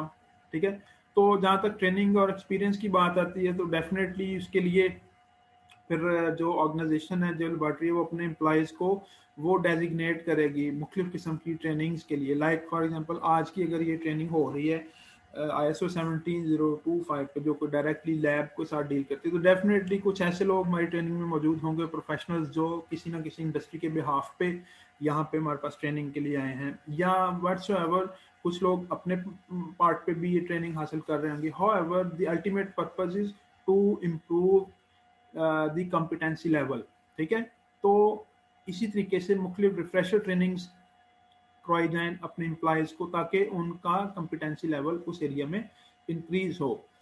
Then the laboratory shall have a policy and procedure for identifying training needs and providing training for the personnel, कि किस बंदे को किस टाइम पे कौन सी ट्रेनिंग प्रोवाइड करनी है, ये भी एक बड़ी इंपॉर्टेंट चीज़ है। Then laboratory shall maintain current job description for managerial technical and key personnel. Already इस बारे में बात हो चुकी है कि जो जॉब डिस्क्रिप्शंस डिफाइन करनी है कि कौन सा बंदा क्या काम परफॉर्म करेगा, right job for the right person, ये असूल होना चाहिए। जॉब डिस्क्रिप्शन में आ जाता है the responsibilities with respect to performing tests, the planning of tests and evaluation of results, reporting opinions and interpretations, then method identification and development and validation of new methods, expertise and experience required, qualifications and training programs, managerial duties। अब ये सारी चीज़ें क्या हैं, इस हिसाब से होंगी कि उनके रोल्स और रिस्पॉन्सिबिलिटीज़ क्या हैं, उनकी कम्पिटेंसी लेवल क्या है, उसकी बेसिक एजुकेशन क्वालिफिकेशन क्या है, उसका एक्सपीरियंस क्या है, उसी बेस पे क्या है फर्दर जॉब डिस्क्रिप्शन असाइन की जाएंगी, किस बंदे को कौन सा काम सौंपना है। ठीक है जी। Then accommodation and environmental conditions. Laboratory facilities and environmental conditions shall be such as to facilitate correct performance of the test. Sampling undertaken at sites other than a permanent laboratory facility, monitor, control, and record environmental conditions, prevent cross contamination, access to areas affecting the quality shall be controlled, ensure good housekeeping। अब क्या है, accommodation और environmental conditions कहाँ पे laboratory होनी चाहिए। For example कुछ medical testing के लिए कुछ खास इन्वायरमेंट की कंडीशंस भी हो सकती हैं। ठीक है, तो मतलब ओवरऑल सभी फैक्टर्स को हमने देखना है कि वहाँ पे कोई क्रॉस कंटेमिनेशन का इशू ना हो, इन्वायरमेंटल कंडीशंस ऐसी हों कि जिसमें वो खास टेस्टिंग एनालिसिस परफॉर्म किए जा सकते हैं। फॉर एग्जांपल पोल्ट्री टेस्टिंग में हम बात करें तो मतलब it's a very sensitive case कि हम पोल्ट्री इंडस्ट्री एक तो वहाँ पे स्टैब्लिश करते हैं जहाँ पे मतलब इन्वायरमेंट उस हिसाब से पोल्यूटेड ना हो कि पोल्ट्री प्रोसेसिंग डायरेक्टली और इनडायरेक्टली वहाँ पे जो ना वो कंसर्न हो। इसी वाले से अगर हम टेस्टिंग की रिक्वायरमेंट की बात करते हैं तो तब भी इसी चीज़ को हम मद्देनज़र रखते हैं। अगर हम डेयरी इंडस्ट्री की बात करें तो डेयरी इंडस्ट्री में भी इस चीज़ को मद्देनज़र रखा जाता है कि वहाँ पे इस्टेब्लिशमेंट ना की जाए जहाँ पे कुछ मीट प्रोसेसिंग और एग प्रोसेसिंग यूनिट्स करीब करीब हों, क्योंकि उस एरिया में स्पेशली इन्वायरमेंट में साल्मोनेला का बहुत ज़्यादा लोड हो सकता है। तो वहाँ पे क्या है, क्रॉस कंटेमिनेशन का इशू बन सकता है, या अदर एग्जांपल्स भी इस मामले में हो सकती हैं। ठीक है, ओवरऑल क्या है, गुड हाउसकीपिंग होनी चाहिए, लैब का इन्वायरमेंट अच्छा होना चाहिए, ओवरऑल जिस इन्वायरमेंट में आप काम कर रहे हैं वो सारा एज पर स्टैंडर्ड होना चाहिए। Then testing and calibration methods and method validation. The laboratory shall use appropriate methods and procedures for all tests within its scope, which includes sampling, handling, transport, storage, and sample preparation. The laboratory shall have instructions on the use of and operation of all relevant equipment. अब क्या है, SOPs वजह करने हैं testing और calibration methods के लिए, और उन मेथड्स को वैलिडेट करना है। मतलब क्या है, वैलिड मेथड्स यूज करने हैं, मतलब उनके सभी के रेफरेंसेस वगैरह होने चाहिए। लाइक इसमें सैम्पलिंग की बात आ जाती है, सैम्पलिंग में SOPs डिज़ाइन करने हैं कि किस SOPs क्या स्पेसिफिक उसका प्रोसीजर होगा सैम्पलिंग के लिए, सैंपल को हैंडल करने के लिए, या जो हमारा एक एनालिटिकल मटेरियल है उसको हैंडल करने के लिए क्या प्रोसीजर और पैरामीटर होंगे, SOPs होंगे। इसी तरह ट्रांसपोर्टेशन के लिए, स्टोरेज के लिए, फिर सैंपल की प्रेपरेशन के लिए, सभी के लिए SOPs होने चाहिए और वो रेफरेंस्ड हों, मतलब उनके ऑथेंटिकेटेड रेफरेंस मौजूद हों। Non-standard methods. The valid method should contain at least the following information like appropriate identification, scope, description of the type of item to be tested or calibrated, parameters or quantities and ranges to be determined, apparatus and equipment including technical performance requirements, reference standards and reference materials required, environmental conditions required at any stabilization period needed, a description of the procedure included, criteria or requirements for approval or rejection, then data to be recorded and method of analysis and presentation, the uncertainty or the procedure for estimating uncertainty. अब ये सारी चीज़ें details इसी तरीके से हमने इन सभी को जो ना वो कंसिडर करना है for testing or analysis. Then validation of methods. The laboratory shall validate non-standard methods. The techniques used for the determination of the performance of a method should be one of or a combination of the following, like calibration using reference standards or reference materials, comparison of results achieved with other methods, inter-laboratory comparisons, systematic assessment of the factors influencing the result, assessment of the uncertainty of the results based on scientific understanding of the theoretical principles of the method and practical experience. अब क्या है validity की जब हम बात करते हैं तो उसके लिए मुख्तलिफ पैरामीटर्स हम असाइन करते हैं। एक तो ऐसा मेथड हम यूटिलाइज करते हैं जो जिसका रेफरेंस मौजूद है, जो हमने एक परमानेंट रेफरेंस सोर्स से हमने लिया है। लेकिन कुछ नॉन स्टैंडर्ड मेथड्स हैं, उनको कैसे हम वैलिडेट करें, उसको फिर हम फर्दर टेस्टिंग और एनालिसिस के साथ हम उसको वैलिडेट करेंगे। लाइक उसके लिए हमें बार बार टेस्ट भी परफॉर्म करना पड़ेंगे, उसके लिए मुख्तलिफ तरीकों से कैलिब्रेशन भी करना पड़ेगी, उसके लिए हमें इंटर लेबॉर्ट्री कंपैरिजन स्टडी भी रन करना पड़ेगी, ठीक है, ताकि हम एक ऐसे एंड रिजल्ट पे पहुंच सकेंगे जिसको हम खुद से ही वैलिडेट कर रहे हैं। मीन्स टू से कि मतलब उसमें फिर कोई भी जो ना वो नॉन कन्फर्मिटी और एरर के चांसेस कम से कम हों, उसको हम खुद से फिर लेबॉर्ट्री के अंदर एनालिसिस और री परफॉर्मेंसेस के थ्रू हम उसको वैलिडेट करते हैं। Then estimation of uncertainty of measurement. Testing laboratories shall have and shall apply procedures for estimating uncertainty of measurement. अब जो टेस्टिंग लेबॉर्ट्रीज हैं या जो कैलिब्रेशन में मुख्तलिफ लेबॉर्ट्रीज काम कर रही हैं, उनके पास मुख्तलिफ प्रोसीजर्स और SOPs होने चाहिए for estimating uncertainty of measurement. मतलब ऐसी चीज़ों जिनके बारे में आप अनश्योर हों, उनको आप री इवेल्युएशन और उनको again and again testing analysis को परफॉर्म करके उन चीज़ों के बारे में आप मेक श्योर करें। इन सभी चीज़ों के लिए आपके पास रिटर्न गाइडलाइंस, सेट स्टैंडर्ड्स और SOPs मौजूद होने चाहिए। कंट्रोल ऑफ डाटा के बारे में भी ये सिस्टम गाइडलाइंस प्रोवाइड करता है। Like when computers or automated equipment are used, the laboratory shall ensure that a computer software developed by the user is documented in sufficient detail and is suitably validated by being adequate for use. Protection procedures shall be included but not limited to like integrity and confidentiality of data entry or collection, data storage, data transmission and data processing. The computers and automated equipment are maintained to ensure proper functioning and are provided with the environmental and operating conditions. अब ये control of data के बारे में मतलब ये है कि आप एक फिजिकल रिकॉर्ड रखते हैं अपने रजिस्टर पे एक लॉग बुक में, और इसी तरह आपने कंप्यूटर या ऑटोमेटेड टेक्नोलॉजी या सॉफ्टवेयर के थ्रू अपना डाटा रिकॉर्ड कीपिंग करनी है, तो उस बारे में भी ये सिस्टम सारी गाइडलाइंस देता है कि आपने डाटा की इंटेग्रिटी, उसकी कॉन्फिडेंशियलिटी को कैसे मेंटेन करना है, डाटा स्टोरेज कैसे करनी है, डाटा ट्रांसमिशन और डाटा प्रोसेसिंग कैसे करनी है, ताकि जब भी आपको रिकंसल्ट करना पड़े उस डाटा के साथ, आप प्रॉपर वे में एक मैकेनाइज्ड वे में उसको रिकंसल्ट कर सकें, लाइक फॉर रिकॉल प्रोसीजर और for using as a reference material. Then equipments के बारे में भी ये गाइडलाइंस देता है कि इक्विपमेंट्स को कैसे मैनेज करना, कैसे मेंटेन करना। The laboratory shall be furnished with all items of sampling, measurement and test equipment required for the correct performance of the test and calibration, including sampling, preparation of tests or calibration items, processing and analysis of tests or calibration data. Equipment shall be checked or calibrated before use. Equipment shall be operated by authorized personnel. Equipment and its software shall be uniquely identified.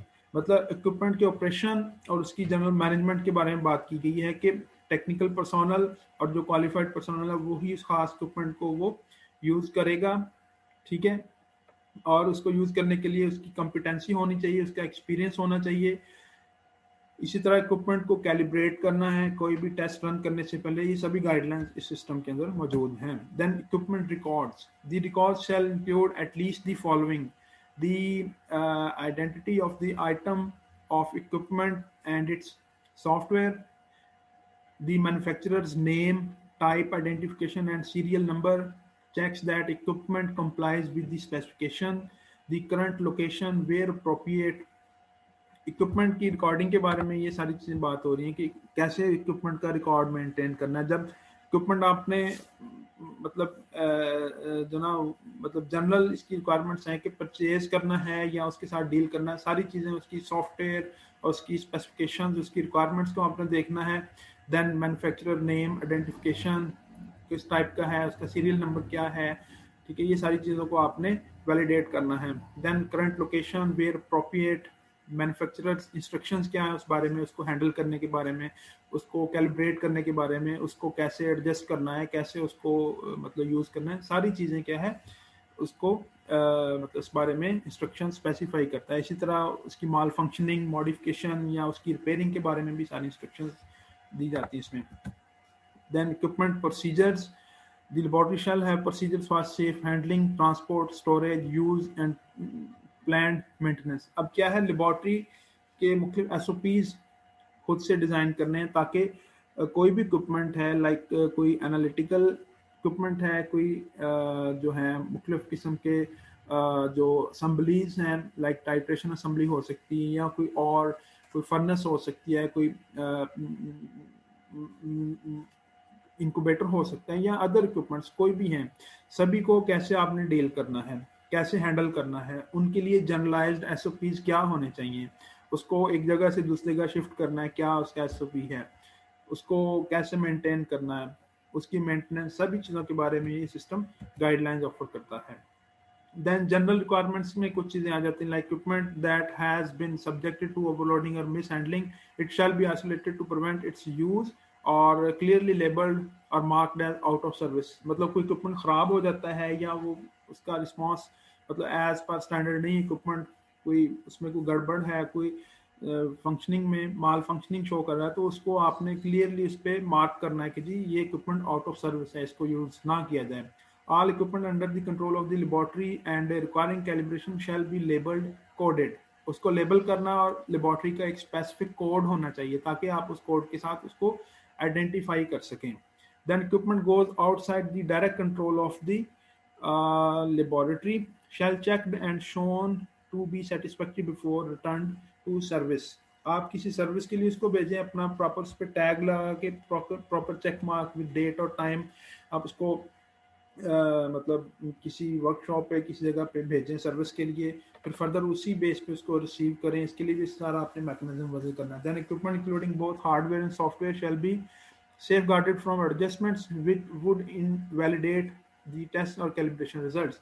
मतलब आपने क्या है, आपका check and balance proper होना चाहिए उसके hardware और software पे। ऐसे नहीं है कि किसी वे में उसका सॉफ्टवेयर चेंज कर दिया गया है और कल को आपके टेस्टिंग और एनालिसिस में कोई गड़बड़ शो हो रही है, तो इस चीज़ को अवॉइड करने के लिए आपने उसके ऊपर प्रॉपर कोडिंग और मार्किंग और चेक एंड बैलेंस मेंटेन करना है।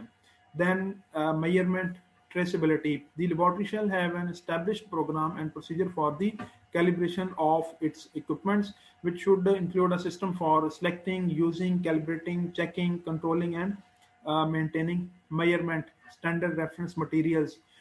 तो क्या है, मेजरमेंट ट्रेसिबिलिटी के लिए आपने सिलेक्शन उसको यूटिलाइज करना, कैलिब्रेशन के लिए, चेकिंग के लिए, चेक एंड बैलेंस मेंटेन करने के लिए, देन कंट्रोलिंग और मेंटेनेंस मेजरमेंट के लिए आपके पास SOPs होने चाहिए, ठीक है। The laboratory shall have procedures for safe handling, transportation, storage and use of reference standards and reference materials. इन सभी के लिए आपके पास डेजिग्नेटेड SOPs होने चाहिए।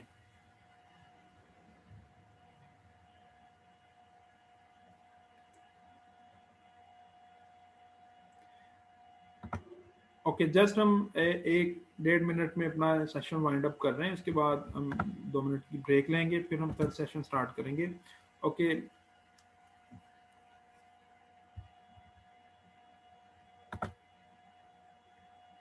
Okay, next is sampling.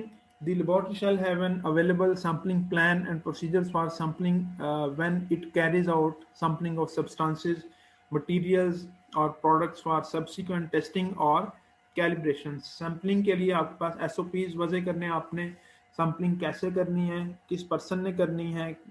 Her analysis के लिए सैम्पलिंग का मुख्तलिफ पैरामीटर हो सकता है, एसओपीज मुख्तलिफ हो सकते हैं, वो सभी पैरामीटर्स और एसओपीज आपने डिफाइन करने हैं और वो रिटन फॉर्म में आपके पास रिटन डॉक्यूमेंट आपके पास मौजूद होना चाहिए ताकि आप उसको कंसल्ट करें और आप उसको फॉलो करें। The customer requires deviation from the documented sampling procedure, these shall be recorded in detail with the appropriate sampling data and shall be included in all documents containing results। Okay, sampling data के बारे में बात हो रही है और sampling records के बारे में बात हो रही है कि सैम्पलिंग रिकॉर्ड कैसे मेंटेन करना, किस तरीके से, किस वे में रिकॉर्ड मेंटेन करना। The laboratory shall have procedures for recording relevant data and operations relating to sampling. These records shall include like sampling procedure used, identification of the sampler, environmental conditions, diagrams और the sampling location। Sample लेने का तरीका क्या है, किसने sample लेना है, कैसे सैंपल लेना है, किस जगह से सैंपल लेना है, क्या मैकेनिज्म होगा, सभी चीज़ें इन डिटेल में आपने सैम्पलिंग रिकॉर्ड में जो ना वो डिस्क्राइब करनी है। देन हम बात करेंगे handling of test and calibration items. Testing और कैलिब्रेशन आइटम्स जो है उनको कैसे हैंडल करना है, इस बारे में भी ये सिस्टम सारी गाइडलाइंस ऑफर करता है। Like the laboratory shall have procedures for, written procedures होने चाहिए किसी भी लेबोरेटरी इक्विपमेंट और लेबोरेटरी मटेरियल की ट्रांसपोर्टेशन के मतलब, उसको कैसे रिसीव करना है, हैंडल कैसे करना है, प्रोटेक्शन कैसे उसको महफूज करना है इन्वायरमेंट से या ब्रेकेज से या किसी भी शॉक से, फिर उसको स्टोर कैसे करना है, रिटेंशन और डिस्पोजल कैसे करनी है, उसको कैसे वेस्ट में मतलब यू नो डिस्कार्ड करना है। तो ये सभी चीज़ों के बारे में क्लियरली इंस्ट्रक्शंस होनी चाहिए रिटन फॉर्म में और नुमाया जगहों पे डिस्प्ले होनी चाहिए सभी, और जो भी पर्सन इससे डील कर रहा है वो इस बारे में प्रॉपरली अवेयर हो कैसे इंस्ट्रक्शंस को फॉलो करना है। The laboratory shall have a system for identifying sample. Upon receipt of sample, record any abnormalities or departures from normal or specified conditions as described in the testing method. So सभी चीज़ों को मतलब एक तो proper way में handle करना है, ठीक है। उनका जो भी फॉर एग्जांपल कोई मटेरियल आपने परचेज किया है विद स्पेसिफिक रिसीट, उसको आपने रिसीव करना है, उसके ऊपर सारी चीज़ें उसकी स्पेसिफिकेशंस आपने टैली करनी है, ठीक है। इसी तरह उसको प्रॉपर वे में हैंडल करना है और इस तरह उसको प्रॉपर वे में मैनेज करना। लाइक इस हम इक्विपमेंट्स के अलावा किसी केमिकल रिएजेंट्स की बात कर लेते हैं। हर रिएजेंट के लिए एक स्पेसिफिक MSDS होती है, मटेरियल सेफ्टी डाटा शीट होती है, उसमें तमाम इंस्ट्रक्शंस और गाइडलाइंस उस मटेरियल और रिएजेंट या केमिकल से रिलेटेड मौजूद होती हैं जिसको आपने टैली करके उसको फॉलो करना है एज इट इज़। हर मटेरियल और हर इक्विपमेंट, हर केमिकल और रिएजेंट के लिए इंस्ट्रक्शंस डिफरेंट हो सकती हैं, आपने उन इंस्ट्रक्शंस को फॉलो करना है और उसी को अपनी क्वालिटी पॉलिसी का हिस्सा बनाना है, ठीक है, ताकि उनको आप रूटीन में इन चीज़ों को इम्प्लीमेंट कर सकें। assuring the quality of test and calibration results। अब कैलिब्रेशन और टेस्ट रिजल्ट्स जो हैं उनको श्योर करने के लिए उनको कैसे मैनेज करना है, उसके ये क्या SOPs हैं, उस बारे में ये सिस्टम गाइडलाइंस देता है। The laboratory shall have quality control procedures for monitoring validity of the test and calibrations undertaken.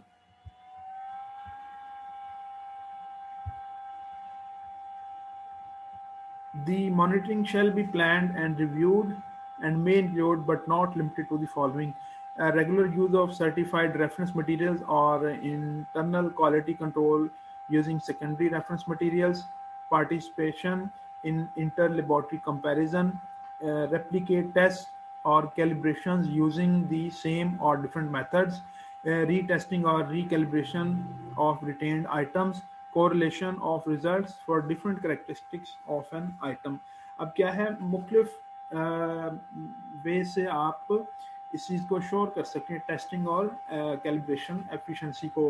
Like आप लेबॉर्ट्री के अंदर मुख्तलिफ टेस्टिंग प्रोसीजर्स अडॉप्ट करके एक ही एनालिसिस के लिए मुख्तलिफ टेस्टिंग प्रोसीजर्स अडॉप्ट करके देन फर्दर जो है आप मुख्तलिफ एनालिसिस परफॉर्म करके देन जो डाटा आपके पास ऑब्टेन्ड हुआ है कल का टेस्टिंग प्रोसीजर्स के तहत आप उनको रिकंडक्ट करके या उनकी जो कैलिब्रेशन है उसको रीटेस्ट करके, या उसके अलावा मुख्तलिफ चीज़ों का मुख्तलिफ जो कंसर्न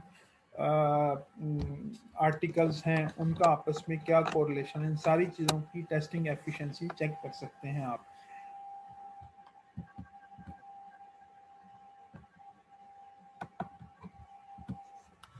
ओके, नेक्स्ट बात आती है 5.10 में, रिपोर्टिंग दी रिजल्ट्स। जो डाटा और टेस्टिंग एनालिसिस डाटा आपके पास obtained हुआ है, जो रिजल्ट्स आपको obtain हुए हैं, आपने उसको कैसे रिपोर्ट करना है। The test report shall include at least the following information. कम अज़ कम ये इंफॉर्मेशन लाजमी आपने रिकॉर्ड करनी। लाइक टाइटल क्या है, मतलब यहाँ पे बात आ रही है कि आपने टेस्ट को रिपोर्ट करना है, तो टाइटल आप इसको दे सकते हैं टेस्ट रिपोर्ट। मतलब किसी भी कंज्यूमर को या कस्टमर को, सॉरी, आपने उस एनालिसिस या टेस्ट की रिपोर्ट देनी है, तो उसको आप टेस्ट रिपोर्ट उसका टाइटल दे सकते हैं, या उसको कैलिब्रेशन सर्टिफिकेट या व्हाट्सएवर जो भी आपकी क्वेरी है। The name, address and location of the laboratory. Laboratory का नाम क्या है, उसका एड्रेस क्या है, कहाँ पे वो सिचुएटेड है, उसका आपने मेंशन करना है। Then unique identification of the test report.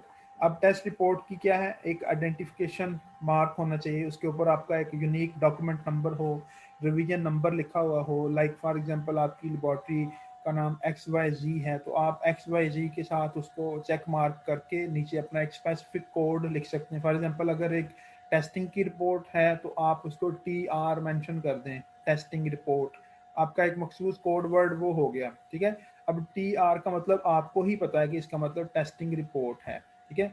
XYZ/TR testing report oblique, आगे आपने एक स्पेसिफिक नंबर असाइन या अलॉट करना है उसको, ठीक है। वो नंबर क्या हो सकता है, उसमें आप एक अपना एक मखसूस कोड लिख सकते हैं, या उस कोड को डेट वाइज बना सकते हैं। फॉर एग्जांपल अगर आज की डेट 13 दिसंबर 2020 है, तो आप इसको 13, 12, 20 इस तरह करके एक मखसूस कोड आप उसको लिख सकते हैं।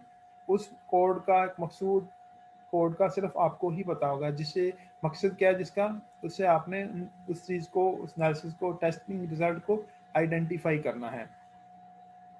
And a clear identification of the end of the test report. अब एंड पे भी आपने एक क्लियर चेक मार्क अपना लगाना है, ताकि इन सारी चीज़ों को आप खुद से आइडेंटिफाई कर सकें अपने सिस्टम में। जो भी रिकॉर्ड कीपिंग आपने मैकेनाइज्ड वे में की है, उसके तहत आप उसको फॉलो बैक कर सकें, ठीक है। The name and address of the customer, customer का नाम और एड्रेस मेंशन करना है। Identification of the method used, किस मेथड के साथ आपने कैलिब्रेशन की है या टेस्टिंग परफॉर्म की है, उस मेथड का रेफरेंस नंबर देना आपने। A description of the condition of the unambiguous identification of the sample. Unambiguous samples हैं, उनको कैसे आइडेंटिफाई करना है, उसकी डिस्क्रिप्शन देनी है। The date of receipt of the test और कैलिब्रेशन आइटम्स, किस डेट को आपको ये टेस्टिंग और कैलिब्रेशन आइटम्स रिसीव हुई हैं, वो डेट आपने स्पेसिफाई करनी है, ठीक है। मतलब जितनी भी बेसिक इंफॉर्मेशन है सारी आपने वहाँ पे मेंशन करनी है। Reference to the sampling plan and procedures used by the laboratory. अब लेबॉर्ट्री ने किस मेथड को फॉलो करते हुए उसकी टेस्टिंग एनालिसिस कंडक्ट की, वो मेथड आपने मेंशन करना। प्रोसीजर कौन सा फॉलो करते हुए, उस चीज़ को भी आपने स्पेसिफाई करना है। लेकिन उन सभी चीज़ों के लिए क्या है, आपके पास शॉर्ट कोड सिस्टम भी होना चाहिए, और इसी तरह कोड सिस्टम के अलावा आप टू द पॉइंट चीज़ों को स्पेसिफाई कर सकते हैं रिपोर्ट के अंदर।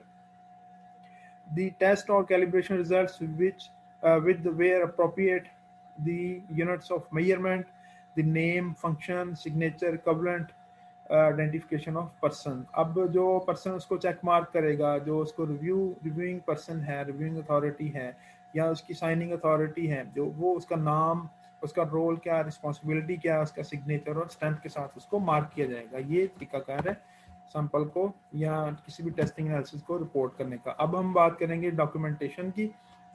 तो जैसा कि पहले बताया गया कि documentation is the most important thing that we should perform during each and every activity under this standard of ISO, like हमारी policies, हमारे procedures, files, job description, forms, list, other documents तमाम क्या है, रिटर्न फॉर्म में हमारे पास maintain होने चाहिए। अब हम नेक्स्ट इसको देखते हैं। लाइक पॉलिसीज में क्या है, अब पॉलिसी के डॉक्यूमेंट मुख्तलिफ हो सकते हैं, जिसमें आप क्वालिटी पॉलिसी वजह करेंगे, अपनी ऑर्गेनाइजेशन की कॉन्फिडेंशियलिटी पॉलिसी वजह करेंगे। अब ये सारी चीज़ें पॉलिसी क्या है, मैनेजमेंट के पार्ट पे, मैनेजमेंट की रिस्पॉन्सिबिलिटी है। Gifts and guarantees policy, internal complaint policy, external complaint policy, laboratory access policy, good housekeeping policy, use of outside sports services and supplies policy, acceptable activities policy, non conforming calibration work policy, corrective action policy. अब ये सभी मुख्तलिफ किस्म की policies हैं जो management ने define करनी है। मैनेजमेंट में खुद से बैठ के ये पॉलिसीज इन पे वर्क करना है, इनकी गाइडलाइंस प्रोवाइड करनी है। अब हर एक पॉलिसी क्या है, एक खास डॉक्यूमेंट होगी, इस डॉक्यूमेंट को आपने डॉक्यूमेंट नंबर भी असाइन करना है, उसको मेंटेन करना, मैनेज करना है, ठीक है। हर पेज के ऊपर आपका एक वाटर मार्क लगा हो, स्टैम्प, और ये सारी चीज़ें हो जिससे आप उस चीज़ को आइडेंटिफाई कर सकें, ऑन कर सकें। फॉर एग्जांपल यहाँ पे POL101 लिखा हुआ है, इसका मतलब पॉलिसी नंबर 1। आप इसको एक खास नंबर आप दे सकते हैं, नंबर असाइन कर सकते हैं, ठीक है। इसी तरीके से बाकी सारी चीज़ों के बारे में ये सिस्टम गाइडलाइंस देता है। देन प्रोसीजर्स हैं, मुख्तलिफ प्रोसीजर अडॉप्ट करने, लाइक टेस्टिंग के लिए, एनालिटिकल के लिए, ट्रेसेबिलिटी के लिए, डॉक्यूमेंटेशन, मेंटेनेंस और डिस्ट्रीब्यूशन प्रोसीजर्स आपने बनाने हैं।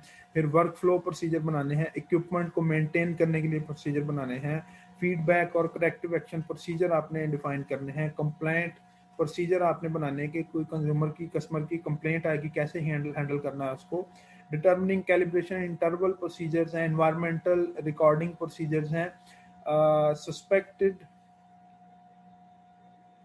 इन्वायरमेंट प्रोसीजर्स हैं, कैलिब्रेशन स्टेटस प्रोसीजर है,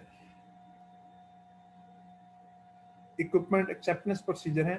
तो ये मुख्तलिफ किस्म के प्रोसीजर्स हैं जो आपने डेवलप करने हैं। मतलब इसमें जॉब डिस्क्रिप्शंस भी हो सकती हैं, इसमें SOPs भी हो सकते हैं, ठीक है, किसी भी स्पेसिफिक फंक्शन को परफॉर्म करने के लिए। तो इसी तरह आप इसको PRO01 के साथ आप डेजिग्नेट कर सकते हैं, प्रोसीजर 01, आगे आपके एक स्पेसिफिक कोड हो आपकी ऑर्गेनाइजेशन का उस डॉक्यूमेंट के ऊपर। Then certificate preparation and approval procedure हो सकता है।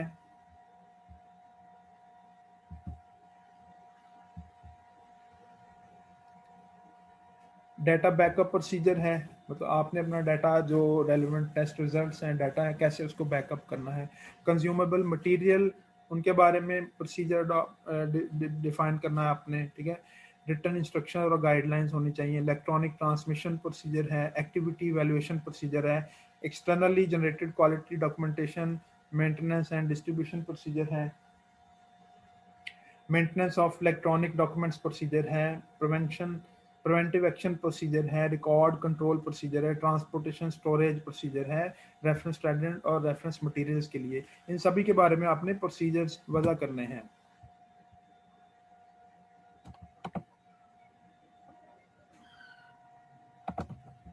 ओके, देन मुख्तलिफ किस्म की फाइल्स के बारे में बात होगी।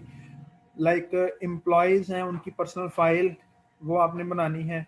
फाइल के अंदर क्या क्या चीज़ें होनी चाहिए, उसकी जो भी बेसिक और जनरल बायोडाटा है, जिससे आप उस एम्प्लॉय को आइडेंटिफाई कर सकें। फर्दर उसके किसी मकसद के लिए वो यूज़ हो सकती है इंफॉर्मेशन।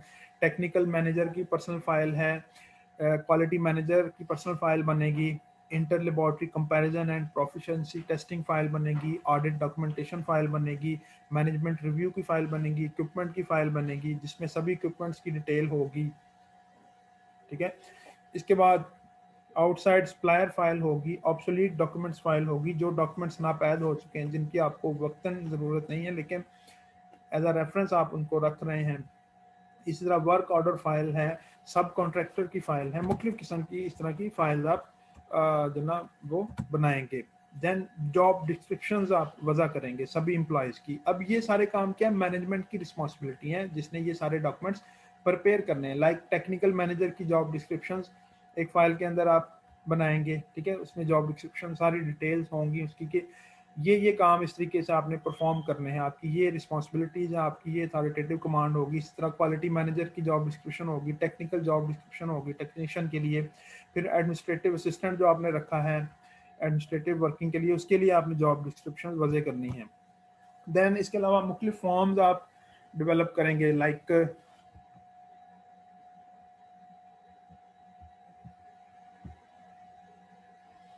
स्किल्स मैट्रिक्स है, फील्ड कैलिब्रेशन अप्रूवल फॉर्म है, कैलिब्रे सर्टिफिकेट कवर पेज फॉर्म बनेगा, फिर जो है ना इसमें क्वालिटी डॉक्यूमेंटेशन अपडेट फॉर्म बनेगा, डॉक्यूमेंट्स की अपडेट के लिए क्वालिटी सिस्टम ट्रेनिंग फॉर्म बनेगा, इंटरनल ट्रेनिंग फॉर्म बनेगा, इंटरनल ऑडिटिंग का फॉर्म बनेगा, सब कॉन्ट्रैक्टर्स के लिए फॉर्म बनेंगे। मुख्तलिफ किस्म के फॉर्म्स और रिपोर्टिंग आपको प्रिपेयर करनी पड़ेंगी।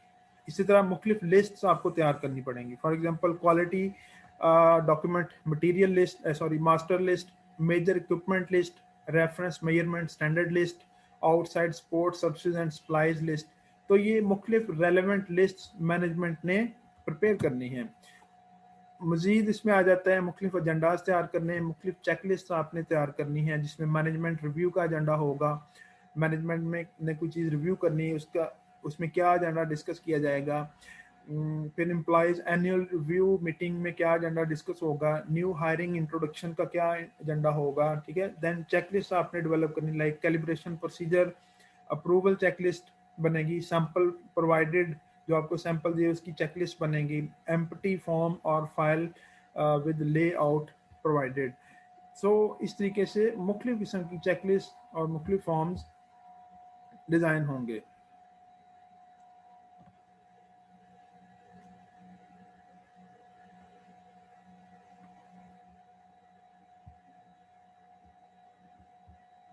ओके, तो यहाँ तक डॉक्यूमेंटेशन की बात थी।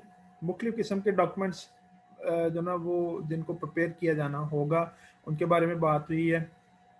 अब हम नेक्स्ट एक्रेडिटेशन की बात करेंगे कि लेबॉर्ट्री को ISO 17025 कैसे क्रेडिट करवाना है, कैसे सर्टिफाई करवाना है, कौन करेगा इसको, क्या मैकेनिज्म, क्या प्रोसीजर होगा, किस बॉडी से आपने इसको क्रेडिट करना है। पाकिस्तान के अंदर मोस्टली जो आई मीन टू से कि जो बॉडी जो एक्रेडिटेशन और सर्टिफिकेशन को देखती है वो गवर्नमेंट लेवल पे पिनैक है, पाकिस्तान नेशनल एक्रेडिटेशन काउंसिल। पिनैक एक गवर्नमेंट एंटिटी है, गवर्नमेंट बॉडी है जो मुख्तलिफ सर्टिफिकेशन बॉडीज़ को रेगुलराइज करती है, रेगुलेट करती है। तो बेसिकली तो एक्रेडिटेशन और सर्टिफिकेशन हमने किसी सर्टिफिकेशन बॉडी से ही लेनी है अपनी लेबॉर्ट्री के लिए। हाउएवर हमने ये चीज़ लाजमी तौर पर देखनी है कि वो सर्टिफिकेशन बॉडी पिनैक से रजिस्टर्ड हो, पिनैक के प्रोटोकॉल्स को वो कंप्लाई करती हो, ठीक है जी। ये पाकिस्तान में मतलब इस सिस्टम की बात हो रही है। अब पिनैक की स्पेसिफिक इंस्ट्रक्शंस हैं, गाइडलाइंस हैं, कैसे किस तरीके से इसको वो रेगुलेट करती है, क्या उसकी फीसें वगैरह, क्या तरीकाकार है, वो आप पिनैक से मतलब कर सकते हैं। ओवरऑल प्रोसीजर ये होता है उनका कि पहले एप्लीकेशन फ़ाइल होती है, एप्लीकेशन फ़ाइल के बाद उनकी मुख्तलिफ फ़ीसें वगैरह होती हैं, जो सरकारी फ़ीसें वो आपने अदा करनी है। उसके बाद उनका एक प्रोटोकॉल पैरामीटर्स होते हैं कि वो आपकी वैल्यूएशन करेंगे, रीअसेसमेंट करेंगे, सारी चीज़ों को हम थोड़ा थोड़ा मज़ीद देखते हैं। अब पहले तो हम देखते हैं कि एक्रेडिटेशन के बेनिफिट्स क्या हैं। सबसे बड़ा बेनिफिट तो ये है कि आपके पास एक स्टैंडर्ड आ जाता है, आपके पास एक मैकेनिज्म मिल जाता है आपको काम करने के लिए, ठीक है जी।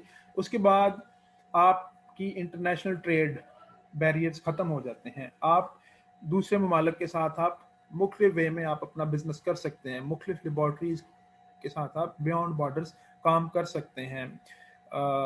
इसके अलावा आपका मतलब जो ना आपके पास एक रिकग्निशन मिल जाती है कि जी आप इस स्टैंडर्ड को रिकग्नाइज्ड हैं, क्रेडिटेड हैं, आपका डेफिनेटली बिजनेस वॉल्यूम बढ़ जाता है। कोई भी इंडस्ट्री जो फॉर एग्जांपल ISO 22000 की ही बात कर लें, जो कि हमने शुरू में बात की थी कि ISO 22000 या FSSC 22000 का स्टैंडर्ड ये कहता है कि ये स्टैंडर्ड तब तक आप नहीं ले सकते जब तक आप ISO 17025 अक्रेडिटेड लैब से टेस्टिंग और एनालिसिस नहीं करवाएंगे।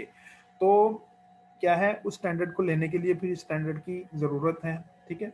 तो मतलब आपने जब एक स्टैंडर्ड पे आना है तो डेफिनेटली आपको उसकी सारी जो कंपल्सरी रिक्वायरमेंट्स हैं, मैंडेटरी रिक्वायरमेंट्स हैं, आपने उनको फुलफिल करना है। So that's why overall this standard is needed. Okay, accreditation के steps क्या हैं? Laboratory must document a quality management system. A documented quality manual is basic requirement.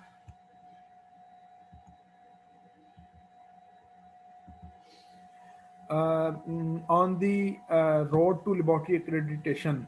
अब क्या है, क्वालिटी मैनुअल का होना जरूरी है. क्वालिटी मैनुअल में वो सारी चीजें जो पॉलिसीज और बेसिक रिक्वायरमेंट्स जो पहले हमने मैनेजमेंट रिव्यू के पार्ट पे पढ़ी थी, वो सभी इसमें आ जाएंगी. In addition, quality management procedures must be established on for how the system is maintained. Once the system is documented, it must be implemented in the laboratory. अब सबसे पहले क्या डॉक्यूमेंटेशन की बात आती है. डॉक्यूमेंटेशन आपने जो पेपर वर्क करना है, उसके बाद उसको क्या है लेबोरेटरी में इन ट्रू सेंस इम्प्लीमेंट करना है. उसके बाद फिर आपकी वो एक्रेडिटेशन के फर्दर स्टेप्स को हम प्रोसीड करेंगे. Then it will also accompany the laboratories application for accreditation. ठीक है, एप्लीकेशन फॉरवर्ड होगी, एप्लीकेशन फाइल होगी, इसमें तलका सर्टिफिकेशन बॉडी है सीबी में. Then the implementation period will receive several months to establish the records that an accreditation body will review at an accreditation audit. ठीक है, accreditation audits होंगे. accreditation audits में मुख्तलिफ डॉक्यूमेंट्स को रिव्यू किया जाएगा, असेस किया जाएगा, रीअसेस किया जाएगा. उनके थर्ड पार्टी ऑडिट्स होंगे. ठीक है, ऑडिटिंग में फिर वो इनकी चेकलिस्ट के थ्रू ऑडिटिंग की रिक्वायरमेंट्स को देखा जाएगा, फुलफिल करते हैं कि नहीं. उसमें फिर मार्किंग क्या होती है, उसके बाद फिर उसके जो पासिंग मार्क्स असाइन किए जाते हैं, उसके बाद फिर उसकी एक्रेडिटेशन का प्रोसेस कंप्लीट होता है. सो ये कुछ बेसिक स्टेप्स हैं जिनको फॉलो करते हम एक्रेडिटेशन को मतलब कंप्लीट कर सकते हैं. Like start investigation phase. इसमें क्या होता है, प्रोजेक्ट ओनर एंड टीम वो डिफाइन होती है. डिफाइन स्कोप अपना बताया जाता है, हम क्या किस दायराकार में क्या काम करने जा रहे हैं, क्या करने जा रहे हैं, कैसे करेंगे, सारी चीज़ें. Learn standard requirements. स्टैंडर्ड क्या कहता है, उन सारी रिक्वायरमेंट्स को हम देखते हैं, उनको फिर गैप एनालिसिस में लेके आते हैं कि स्टैंडर्ड ये कहता है हमारे सिस्टम में ये चीज़ें, ये खामियां मौजूद हैं, इन चीज़ों को हम इस तरीके से आइडेंटिफाई करेंगे. फिर उसमें टास्क और रोल्स डिफाइन होते हैं कि गैप्स को कैसे फुलफिल करना है. उसका cause analysis, root cause analysis होता है. उसमें फिर इम्प्लीमेंटेशन की बात आती है. सारी चीज़ों को हम गैप एनालिसिस में फिर कवर करते हैं. फिर उसकी कॉस्टिंग होती है, जो भी सरकारी फीसें वगैरह हैं, या कॉस्टिंग में बाकी चीज़ें भी आ जाती हैं कि जो सिस्टम में रिक्वायरमेंट्स हैं उनको कैसे फुलफिल करना है. देन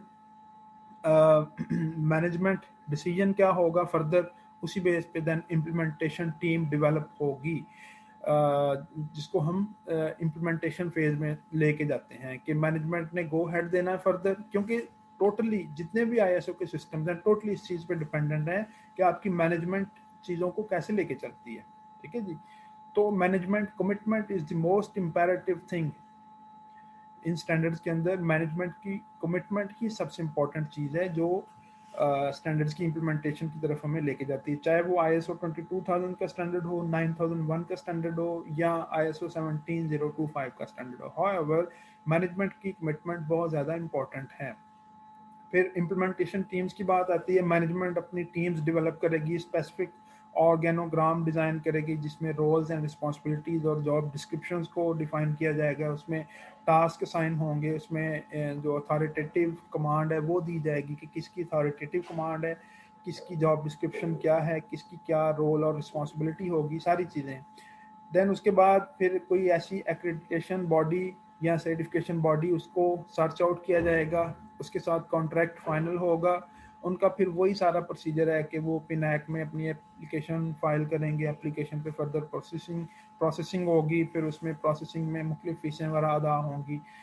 उसमें फिर रिव्यू में आएंगी चीज़ें, डॉक्यूमेंटेशन वगैरह डेवलप होंगी, फिर ट्रेनिंग होगी. ट्रेनिंग में एम्प्लॉयज़ की मुख्तलिफ फ्रेशर ट्रेनिंग होंगी, जैसे आज की ट्रेनिंग हो रही. माइट इट भी पॉसिबल कि कुछ लोग इसी मतलब एक मतलब आई मीन टू से इसी वे में ये ट्रेनिंग हासिल कर रहे हो. हाउएवर ट्रेनिंग्स अपने बिहाफ पे भी करवाई जा सकती हैं, एम्प्लॉयज इंडिपेंडेंटली भी कर सकते हैं. उसके बाद इंटरनल ऑडिट और करेक्टिव एक्शंस देखे जाते हैं. इंटरनल ऑडिट खुद से ऑडिट करके ऑर्गेनाइजेशन अपना एक चेक एंड बैलेंस मेंटेन करती है। उसके बाद उसके करेक्टिव एक्शन लिए जाते हैं कि हमने सिस्टम में ये चीज़ें, हमारे सिस्टम में खामियां हैं, इनको इस तरीके से हमने दूर करना है। देन उसके बाद थर्ड पार्टी से रब्ता किया जाता है और थर्ड पार्टी एक्सटर्नल ऑडिट करती है। उसमें प्री असेसमेंट्स होती हैं, करेक्शंस होती हैं, अगेन फिर उसमें ऑडिटिंग आती है। ऑडिटिंग की रिक्वायरमेंट्स बार बार इसमें आती हैं। तो जैसे ही वो ऑडिट में सारी चीज़ों को कवर अप करते हैं तो उसके बाद उसको मतलब हम फाइनल जो है ना वो मार्किंग की बेस पे सर्टिफिकेट इशू करते हैं। ठीक है, तो ये ओवरऑल प्रोसीजर है इस सिस्टम में रहते हुए ऑडिटिंग का और एक्रेडिटेशन का।